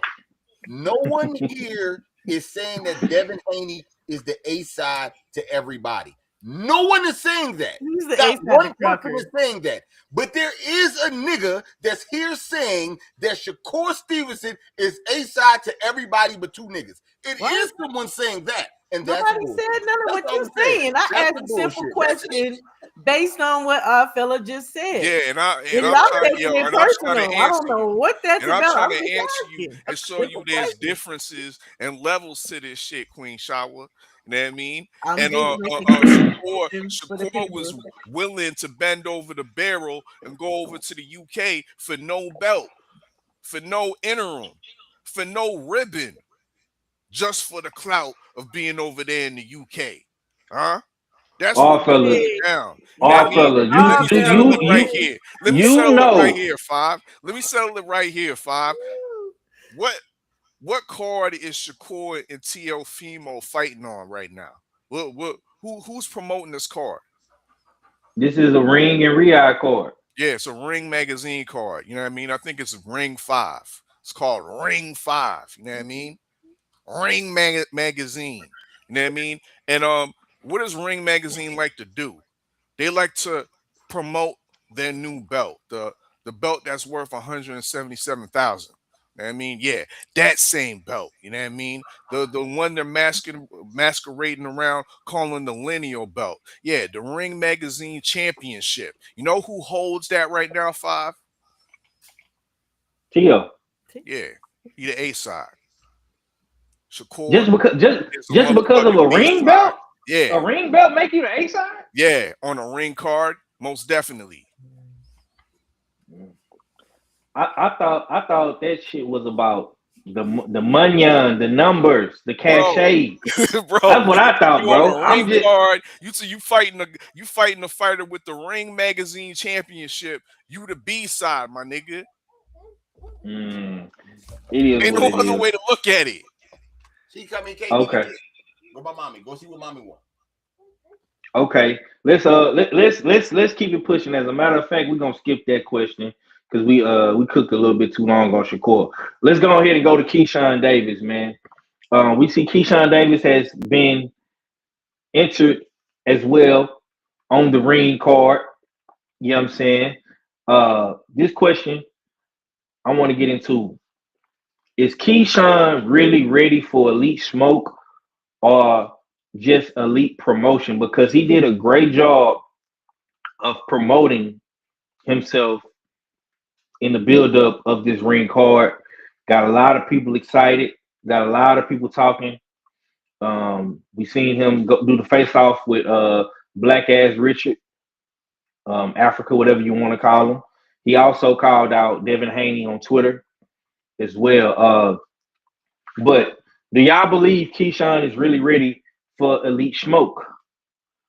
KG, I'm gonna come to you first, man. This is VA right here, so go ahead, my brother. Yeah, and I'm not saying that just because he's from Virginia. I'm saying that because every fight you've seen Keyshawn in, what did he say? Don't damn spoon feed me. Don't slow walk me. You know what I'm saying? Give me step ups every time. You know what I'm saying? Everybody, you know what I'm saying? So you can see him not look great. You like, oh, he ain't look good here, or you know what I'm saying, he ain't look all, because I'm taking a step up fight every time. No upside down records. So yeah. And then on his brief hiatus or retirement or whatever you want to call it, you know what I'm saying, he looked like he's been staying in shape. So him saying I'm going to 47 next, I've seen the kid, you know what I'm saying, I'm like, yeah, he looked like he's been putting size on. So it's, you know what I'm saying, yeah, I think he's ready. Go ahead and give it to him. Like I said, and I said this before, Keyshawn's that kind of guy. Give him what he's asking for until he gets what he's asking for. You see what I'm saying? Mm. So if he's saying I want this, and the businessman moniker, you know what I'm saying, I'm like you kind of, you know what I'm saying, kind of change it now because of what happened in Norfolk or whatever. But at the same time, keep that same mentality. I'm trying to fight. Put the motherfuckers that y'all say that I can't beat in front of me. Go ahead and put them in front of me. So if that's what he says, you give it to him until he actually gets what he's looking for, or until that day comes, or if that day comes. So yeah, go ahead and feed him. Don't give him no upside down shit. And Jermaine Ortiz is perfect for that. Perfect for that. Okay. We got a super chat, man, on the Smoke City Mobcast. We are dual streaming on the Smoke City Mobcast as well as 503 Line Hard Hitter Sports and Entertainment. It comes from our man Felix Nunez. He says, "What does 503 seem to have against New Jersey boxers with the eyes?" Look, my brother, I don't know if you just like popping in and out and you ain't listening and paying attention to the show, my brother. But I don't have nothing against New Jersey boxers. I am the only one on the panel on the island saying that a New Jersey boxer is the A side to all these niggas outside of Devin and Tank. Made a whole video breaking down why I feel that way with facts. I'm the only nigga giving your boy from Jersey the recognition that I feel he deserves. You ain't lying. Everybody else, Cadillac Red, Yes Indeed Boxing, KG, all fella said he is a B-side nigga. I didn't say that. I said he was the A-side because of his numbers, his cachet, and the money that he's been making. Because he has been making more money than Teofimo. He has done better numbers than Teofimo. But everybody want to tell me he is the B-side to Teo because of the accolades. Even though he did make the US6 pound for pound list, I mean, I feel like that's an accolade that should compare to no other because Teofimo isn't on that motherfucker. But hey, I guess, I'm just against everything today. But it's cool. But once again, my brother, you gotta listen and you gotta pay attention.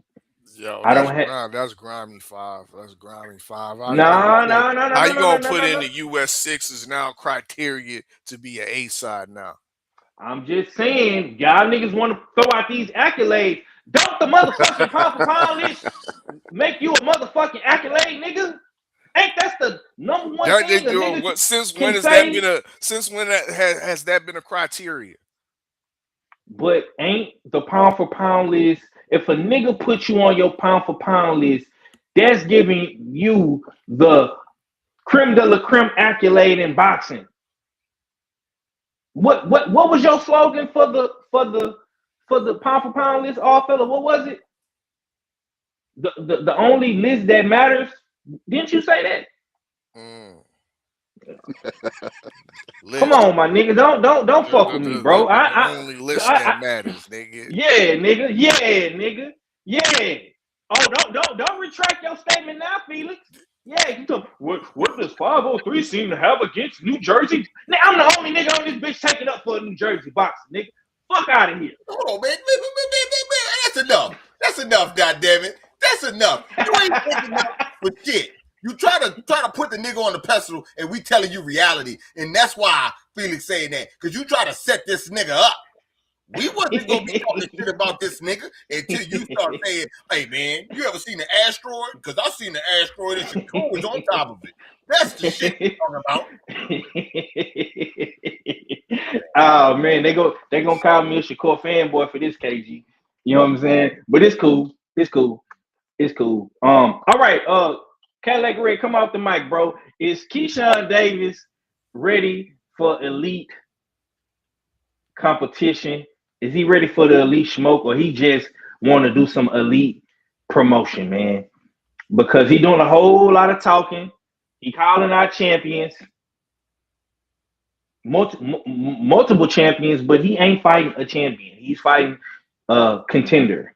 So, what's your thoughts, my brother? Well, he fighting the contender because that's all he really can do. He was retired for a minute. No. Whoa. Hold on. I'm not going to let you. No. He can fight Devin Haney right now, nigga. He can fight Devin Haney right now, nigga. What you talking about? That's all he can do right now. He was retired for a minute. He was retired for a minute. This nigga, he couldn't do shit. This how bad it was. The niggas didn't want to put this nigga on Tubi. You ever got shelved? But then you ever got shelved from Tubi, nigga? You got a lot of promotion to make up for after some shit like that. So that's why he been out there like that. He say he gonna fight a champion after this. We gonna see. He say he ready. I think he ready. He been ready the whole time. Any other time he say he been ready, he been winning and whipping ass and taking names. So shit, let's see it. 147 is starting to shape up as a little fire division on the creep as the youngins start to enter the division. It's starting to get hot around this. I agree with you. I agree with you on that. Because B Norm was there and it was looking good. Devin came in this motherfucker. Keyshawn coming up in this motherfucker. Man, look. You know what I'm saying? Rolly done got a win. You know what I'm saying? It look like he's gonna try to hold the belt hostage and he might not be able to around this motherfucker. You know what I'm saying? Mm-hmm. Mario Barrio still holding on. You know what I'm saying? He the only one that's long in the tooth in the division. Man. So, and we're gonna see what he do in his fight. Because if Ryan win, then it's really gonna be, you know what I'm saying, some shit in the game. So, hey man, the 147, the new 147 is starting to shape up into some good shit. Hopefully we get the smoke from everybody. But yeah, it's looking good. It looked like it was gonna be fucked up for a minute. It was real dim, but now, you know what I'm saying, the clouds are starting to separate. We starting to get some of that shine, man. It's starting to look good though, man. Yeah. So when the clouds do separate and Keyshawn emerges, do you see him holding his own at 147? Yeah.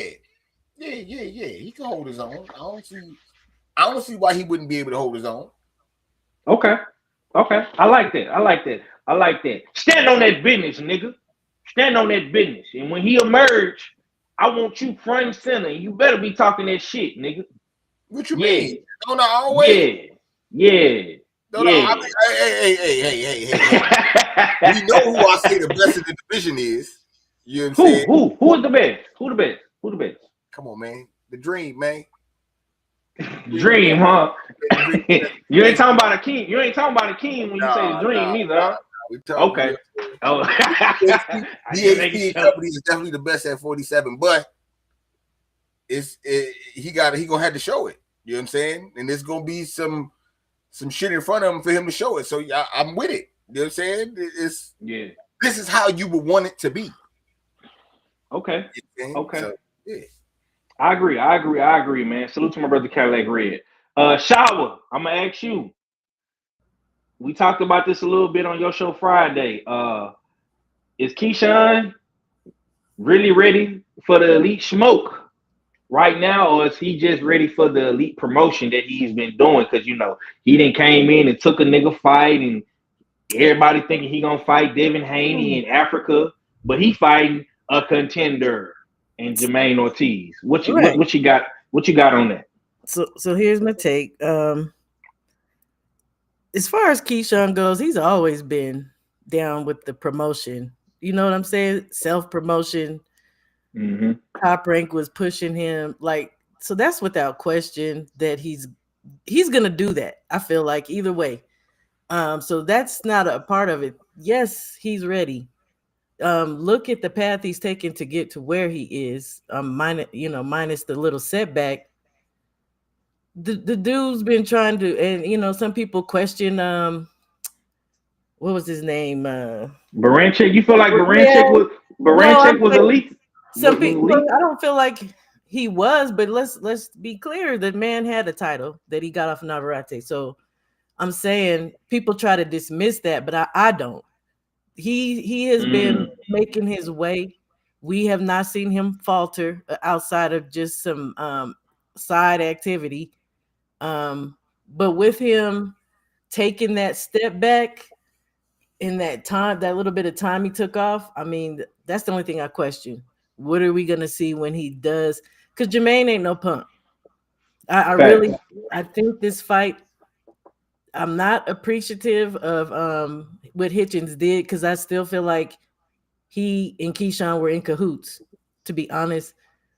But I feel like this fight is going to be technical. I think it's going to be just as good as Shakur and Tio.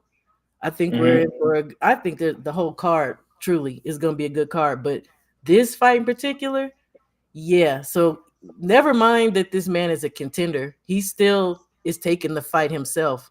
He lost the title shot with Hitchens playing around, and he's still sticking in here. They are both good fighters, but to the point of Keyshawn, he's ready, and he called out the number one guy at 47. What we are considering to be the number one guy at 47. So this is just a little step along the way that he just happened to, bounce back. Hey, I'll do 40 real quick. But he was trying to go to 47 and fight Devin. So shout out to Keyshawn. I like the heart. I like the will that he's showing.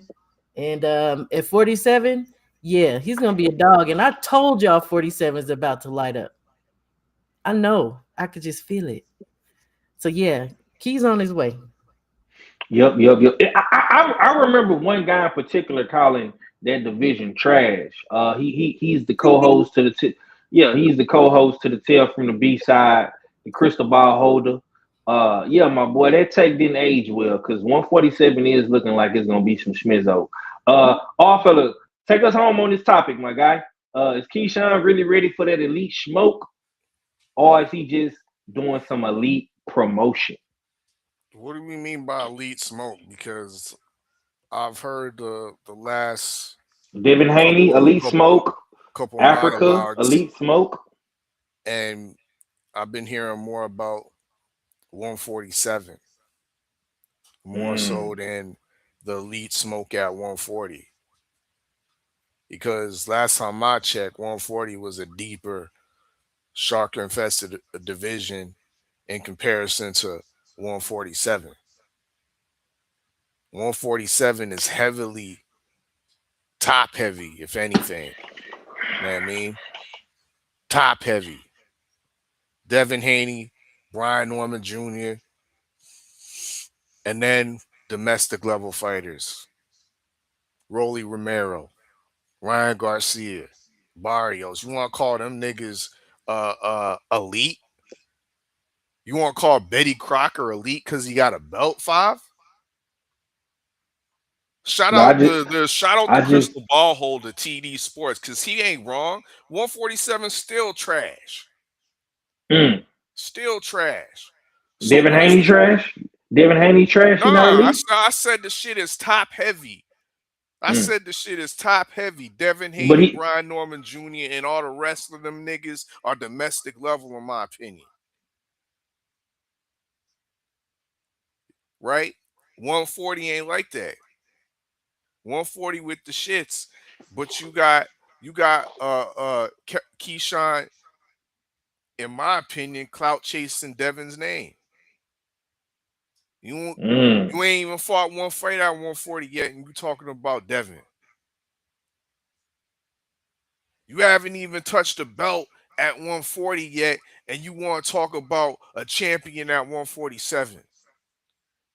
Matter of fact, the champion at 147. That sounds like clout chasing to me, Five. You know what I mean? But shout out the businessman, because he was doing some serious work, because I'm baffled by the fact that the businessman was able to bully the IBF champion, also known by Black Richard, Black ass Richard, able to bully him out of his own slot in his hometown. Elite promotion.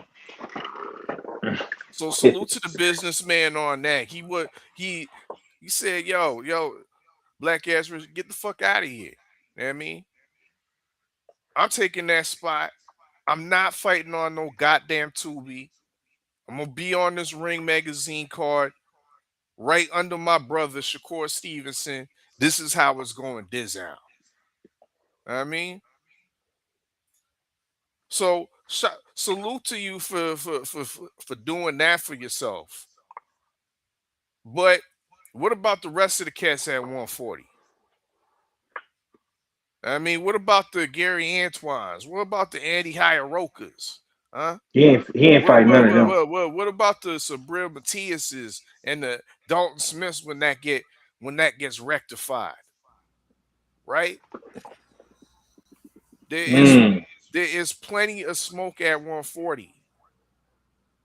Plenty of good fights and action-packed fights at 140, but you out here giving us pipe dreams and fantasy fights with Devin Haney. But you've been on a hiatus and you ain't belt chasing right now. You ain't even trying to buy a ticket. You acting like it's a predetermined situation. I guess you got some further insight from OG Turkey Johnson or something. You know what I mean? That casually placed you on this card. Ambassador, my nigga. Politics. Ambassador. Indeed. The ambassador businessman, Keyshawn Davis. Yeah. I'm not thoroughly convinced he's out for that elite smoke. He definitely got that elite talk though. Okay. Let me say this real quick. Keyshawn Davis has been doing some elite promotion. The businessman is in business, man. You feel me? So I like it. I know a lot of people feeling some type of way about Keyshawn. Some people say he clout chasing. Some people say he used Devin Haney's name. Some people say he used the camera and the media to his advantage. I feel like it's all elite promotion at this point. I'm liking what I'm seeing from Keyshawn. He's in good spirits. He got high energy. Him and Shakur are motivating and inspiring one another in the training camps. I'm seeing him in the videos. I love the fact that he is spiritual. He's pushing God and religion and his faith on onto the masses, onto the people. You know, but to say that he's ready for elite smoke, I just don't know about that part, because to me, Dennis Baranchik, I don't know. You know what I'm saying? The fight with De Los Santos, we know how that happened. So he kind of just needs to get himself back into the mix. My personal opinion, Ortiz is that fight for him to get himself back into the mix. But immediately after that fight, you got to start fighting some of the guys that you've been talking shit to.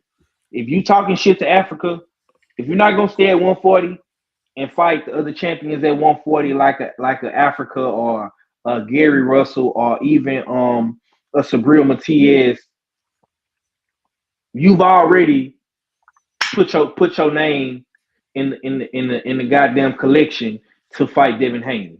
So that's the fight. That's the fight. Is Devin Haney at 147? I don't want to see nobody else, honestly, outside of Devin Haney. You know what I'm saying? Because I don't think Ryan is gonna fight you.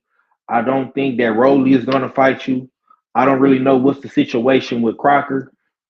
I think Devin Haney makes all the sense right now for him right now. Next, that's just my personal opinion. Okay, we got two more questions and we're gonna get up out of here. Shab, I'm gonna ask you, what matters more for him right now? And that's Keyshawn Davis. Does his personality matter more, or does his performance matter more? What's your thoughts? That's a no-brainer. His performance is gonna matter. That's what we waiting to see. We just talked about whether or not he's ready for the elite fights, which again I think he do. And I just got a question: what if he ain't? What if he can't get one of them? If it's top heavy, what if he can't get one of the top heavy guys? What if he gets a Rohan Polanco or Curiel, Catterall? What if he can't? But that's what's important. That's to me, yeah. To me, that to answer your question, I feel like that is what matters right now. Just stacking your resume, building up your resume. You know what I'm saying? So I would like Polanco is a good fight. Catterall is a good fight. Those are all great opponents for him, for sure. Yeah, it's the performance. I'm gonna just say that. Okay, all fella, what matters more for him right now? Is it the personality or is it the performance, man? What do you say? Most definitely the performance. He's been out of the ring for some time now. The fans and boxing aficionados have been clamoring for his return. And being that he's in the ring with a highly respected operator and Jermaine Ortiz, if Keyshawn was possibly to get Ortiz out of there in quick fashion, in clinical fashion, that will definitely increases or his stock exponentially. And you won't hear the naysayers or guys like me talking about, man, he talking about Haney for clout. You put Ortiz on a t-shirt, yeah, you can talk that talk because nobody puts Ortiz on a t-shirt. So yeah, we're gonna be basing this heavily on his performance more so than his personality. So yeah, I'm with the performance of Okay, Keyshawn is more important. okay, Virginia, Cadillac Red. What matters more for him right now? Personality or performance? I'm gonna disagree with the two people that went before me, and I'm gonna say personality matters because he could knock Jermaine Ortiz out in the first round and have the crowd go crazy and then slap a nigga backstage and we won't see him for another 8 months to a year. That's a good point. I'm going to say personality. You know what I'm saying? Are you able to not put your hands on motherfuckers that you not fighting? You know what I'm saying? Just because, I mean, I'm just saying, he could go 12 rounds with Jermaine Ortiz in the back and forth, win a split decision, and we going to be saying he just got to get it back because he was rusty. You know what I'm saying? Mm. But if he knocked this nigga out and then slap a nigga backstage, it is not going to be about performance. Believe you me. We're not going to be talking about performance on that Monday. So, Yeah, my vote is for personality. yeah, especially if them Philly boys show up. Yeah, you ain't lying. KG, man, what matters more for him right now? Personality or performance, my brother? I hate to be that guy, but to be honest, I think they both fuel each other. The personality fuels the performance, and the performance fuels the personality. Bars. So, like, and I'm not even gonna say any more to it for real, because I think that's how that's where the personality's been coming from. You know what I'm saying? Because way back when I first heard about DB3, they were saying Keyshawn was just doing that for the show. That was just his damn thing to damn get it going. They said Keon was the one that was really about that. You know what I'm saying? But you fast forward, Keyshawn is actually feeding into his own performances. So, hey, I think it's a balance between the two. I don't know if it's 60-30, 60-40, 70-30, 80-20 or whatever, but it's a mix that's the personality is fueling those performances. That's why he wants, like, give me somebody that y'all say I can't beat. Give me somebody y'all say I can't beat. And I understand everybody saying at 40, but y'all know everybody is a fighter. If them motherfuckers just say, hey, I'm just going here for this for a good time real quick, but my body telling me to go up. So if my body is telling me that, I'm going to 47. And if I'm going to 47, I'm calling them, you know what I'm saying, whoever the big fish is there. I would expect every fighter to do that. You know what I'm saying? Whether they're just saying it, but at the end of the day, we already know it's how their damn handlers and managers damn work it out. And if Jay Prince is in there wheeling and dealing for them motherfuckers like that, and he's able to steal fights, he might be able to damn slip something under the damn rug and get a damn Devin Haney fight going straight to 47. So I wouldn't put nothing past it. If the kid asks for it, feed it to him. But the personality is gonna keep damn doing it. And if he gets something big like that and come out with a victory with his hand raised, bro, y'all better move out the way, man, because I don't think y'all gonna be able to quiet him down from that point. All right. Last question of the show, and we're gonna get up out of here. I appreciate everybody for tuning in. I appreciate my lovely panel. The sister, yes indeed, boxing queen shower. My brother Cadillac Red pulled up on me early. KG, all fella, man. I appreciate everybody. But this is the last question, and we're gonna get up out of here, man. And we spoke on this briefly on Shower Show Friday. Salute to the sister for doing an amazing show in replacement of Mr. Supreme Beast Boxing. But I'm gonna ask everybody this, man. Canelo has elbow. He had his elbow surgery when he got mandated for the IBF. Will Jaime step in for this fight? Shawa, I'm gonna ask you first. How do you feel about Canelo? You know, having this procedure done when he's been mandated to fight Iglesias, and do you think Jaime Munguia will step in to fight the tornado, the Cuban tornado in Iglesias? So I think the operation took place before they were mandated. And every time I talk about them being mandated, I keep being corrected saying, though they were mandated just to come to an agreement. Like it wasn't a true to life mandate. Do I think Jaime Osley? I don't know. I said before I think it's a good fight, but I don't know if Jaime got the cojones to go against that Cuban man for real because he's punching. And yeah, Jaime can box. Osley's is punching, even though he's a 1, 2, 3 step dude. But hey, I don't know. I can't even answer that, but I'm intrigued if it does happen. Okay. Calais Red, man. Canelo had his elbow surgery when he got this mandate or before he got this mandate by the IBF. Will Jaime Munguia step in for the fight with the Cuban tornado, Iglesias, man? How do you feel about all this at 168 right now? My brother iFella made a shirt, and the shirt been doing numbers in the streets, and Jaime can't wear it. So I don't give a fuck what he do, because he dirty. He ain't a clean fighter. You know what I'm saying? Bars. You can't wear the shirt. I don't think you deserve to fight. Get into the next person in line. You know what I'm saying? Yeah, Shower, yeah. He can't put that on. You know what I'm saying? We don't want we don't get no title shot. Go start from scratch or something, man. Get up out of here. I want to see somebody else. You know what I'm saying? And Iglesias is lucky because Canelo was gonna whip that boy ass. I had to say that. You know what I'm saying? Hey, bro, I was saying the same shit. I was saying I think Canelo would possibly beat Iglesias. Okay. KG.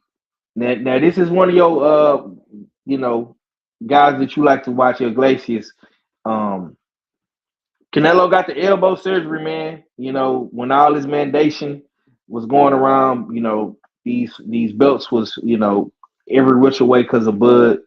Do you think Jaime will step in and fight the Cuban Tornado, man? How do you feel about uh Iglesias having such a hard time finding an opponent, man, for the IBF belt?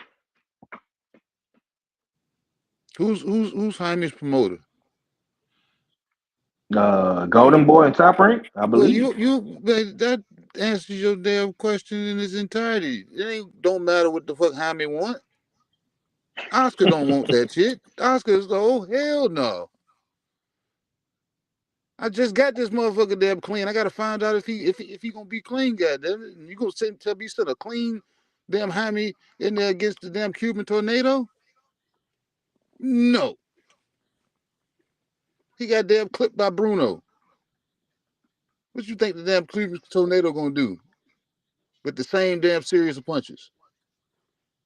They're eventually gonna land shower. He gonna throw them 3 punches, and you gonna see an instance where all 3 of those punches land. And shower gonna do like the dude that be tasting his food, and then he throw his glasses. She be like, "There it is." She just gonna throw her glasses like, "There it is." Tenderism. Tenderism. You know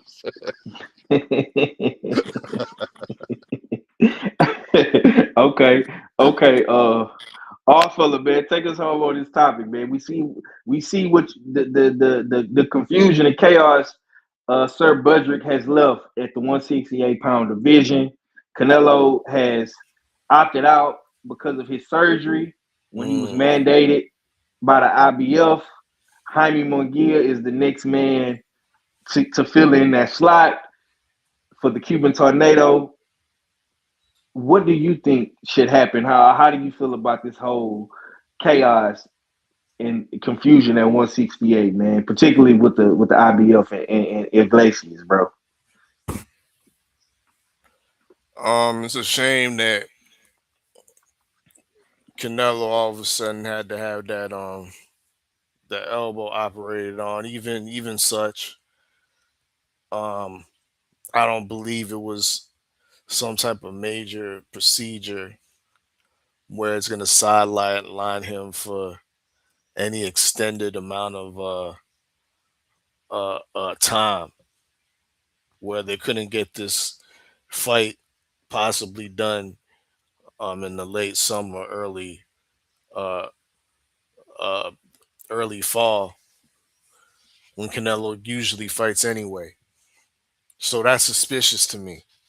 I mean, that to me that still smells of outright duckery. And if that's the case, maybe Canelo should be dropped from the rankings a little further down the list until he can prove that that he's ready to come back and be a force at 168. Because that number 3 is a little bit too lofty if you're just going to be sidelined on the shelf. So other than that, it's unfortunate. I don't think Jaime Munguia, who is currently with Top Rank Promotions, I don't think his team, he might be co-promoted by Zanfer as well. I don't think they favor or think this fight with Iglesias is ideal for Jaime at this point. Does it generate a lot of money? I don't think it does in that regard. I don't know how if Jaime has problems making the 168 weight limit, but maybe that's another reason that they'll uh, make reasons to avoid this belt due to the rehydration clause that's tied behind it. So once again, I don't see Jaime Munguia being a possible opponent for this vacant belt neither. You've got further down the list Callum Simpson, who actually just lost about a week ago to a British level fighter, Troy Williamson. So you can scratch him off the list. I don't know if they're going to replace his name with Troy Williamson, but that's unlikely. Then you got Hamza Shiraz. Now, Hamza Shiraz would be a good fight with Iglesias. I agree. I mean, that's a real pick'em fight. But we got to remember Hamza Shiraz is Baby Turk. And Baby Turk is being, I won't say all the way protected, but he's being cultivated and steered in a favorable direction. Once again, Iglesias is unknown to the wider market and doesn't bring a lot of money to the table. He's a small hall fighter in Quebec. He ain't doing the same type of numbers that a guy like Christian and Billy is in Quebec. Christian and Billy sells out hockey arenas in Quebec. Christian and Billy just got our fight of the year alongside Lester Martinez. Christian and Billy was on Netflix undercard for that Canelo Crawford fight. So he's way more of a bigger name and probably way more attractive for that booger belt that Christian and Billy has the interim for. That's probably more of an attractive fight for Hamza Shiraz of as opposed to Iglesias. So at the end of the day, I reckon Iglesias is going to end up fighting some type of random guy that we never heard of. Pavel Sagayan, Simon Zackenuber, or maybe even William School.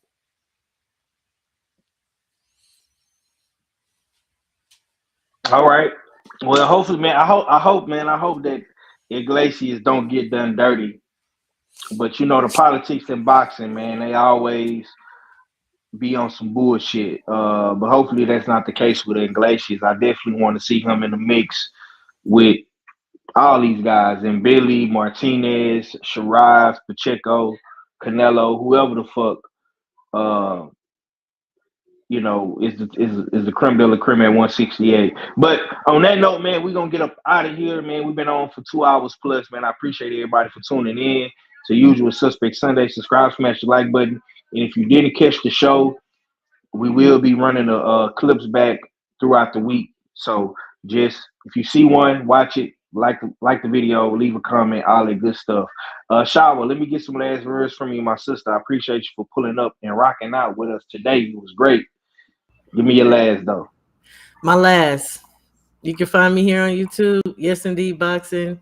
Thank my little bro for inviting me on the show. Shout out to the great brothers on the panel, and shout out to the beautiful people in the chat. Yes. Cadillac Red, man. Let me get your last, my brother. Is you opening up the Beltway tomorrow? And if you is, man, what time is you doing the show?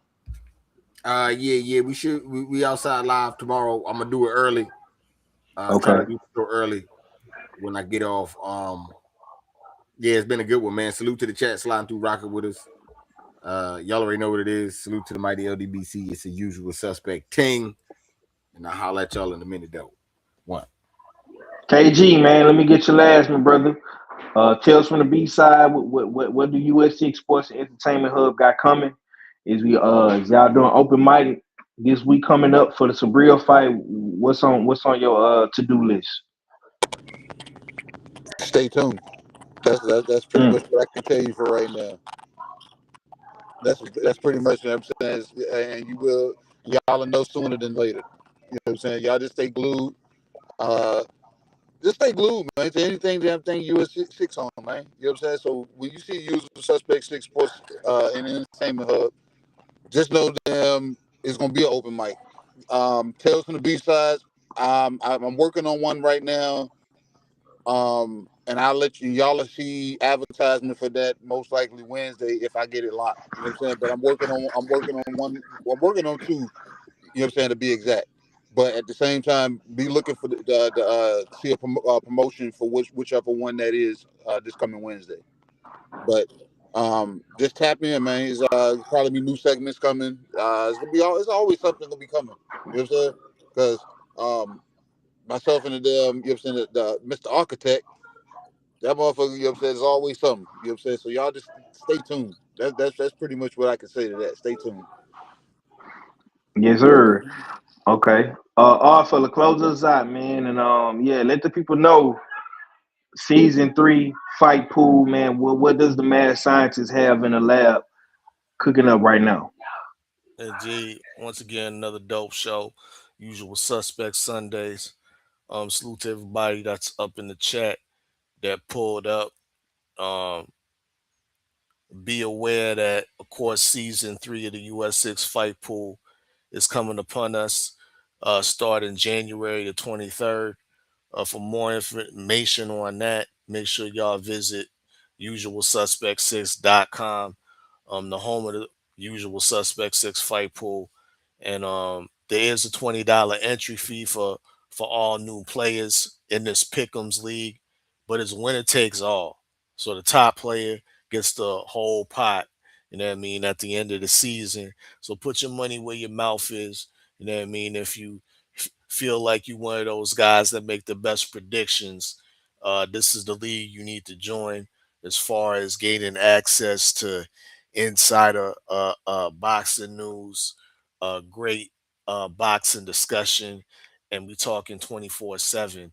You're able to post your links if you have your own channels, if you have your own uh, um, related businesses on the side. We encourage our players to post the links within the group chat. So all that comes, you know what I mean, within this US6 fight pool. So yeah, take the time, get acquainted, and make sure y'all join. Um, Subscribe to US6 Sports and Entertainment Hub. We just posted some new shorts actually. The new pound for pound list is up. You know what I mean? The usual suspect 6 pound for pound top 6 is up. So make sure y'all go check that out. Comment on it. Let us know if you filming the list or not. And we also posted the recaps to the bullshit on the Beltway, the fourth the fourth annual bullshit on the Beltway year-end boxing awards, you know what I mean, for 2025. Yeah, we got all the award recipients listed in that new short video. So y'all go check that out if you missed the full show. We truncated it for you, you know what I mean, with a nice beat. Salute to Shakeem, you know what I mean, for the instrumental. But yeah, y'all know what it is. It's your favorite yet your most hated odd fella. Salute to the usual suspects. Salute to Queen Shower. And I'm Gizon.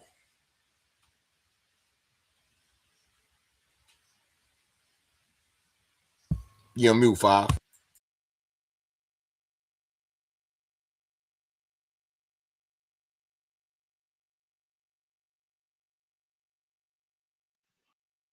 Okay, we back, man. We'll be back tomorrow, man. Usual Suspects Sunday was a great, dope show. We'll be back tomorrow. Whooshing on the Beltway. What you gonna do? 3:30, 3:30, 4:30 East Coast time? Yeah. Yeah. So y'all be sure to tune in tomorrow for that. You know what I'm saying? Gonna be another dope production from Supreme Beast Boxing, US6 Sports and Entertainment Hub as well. They got some in the oven cooking. Yes, indeed, boxing. My sister Shaw will be dropping them gems over there on her platform as well. So y'all be tuned in when she drops some more content. And of course, myself, man, like I say, videos, shorts, live streams, all that good stuff, man. Y'all will see me again on Tuesday, Talk Heavy Tuesday, episode 3. You know what I'm saying? And it's just like that, man. Till next time, we gone. Peace. No, I'm not having it. Everybody's a suspect. No, I'm not having it. Everybody's a suspect today. Title holder and still undefeated Gabriel El Capitan Maestre. How is that? And this gets done too by a bunch of cowards at ringside that never took a punch in their life. I'm sick of it.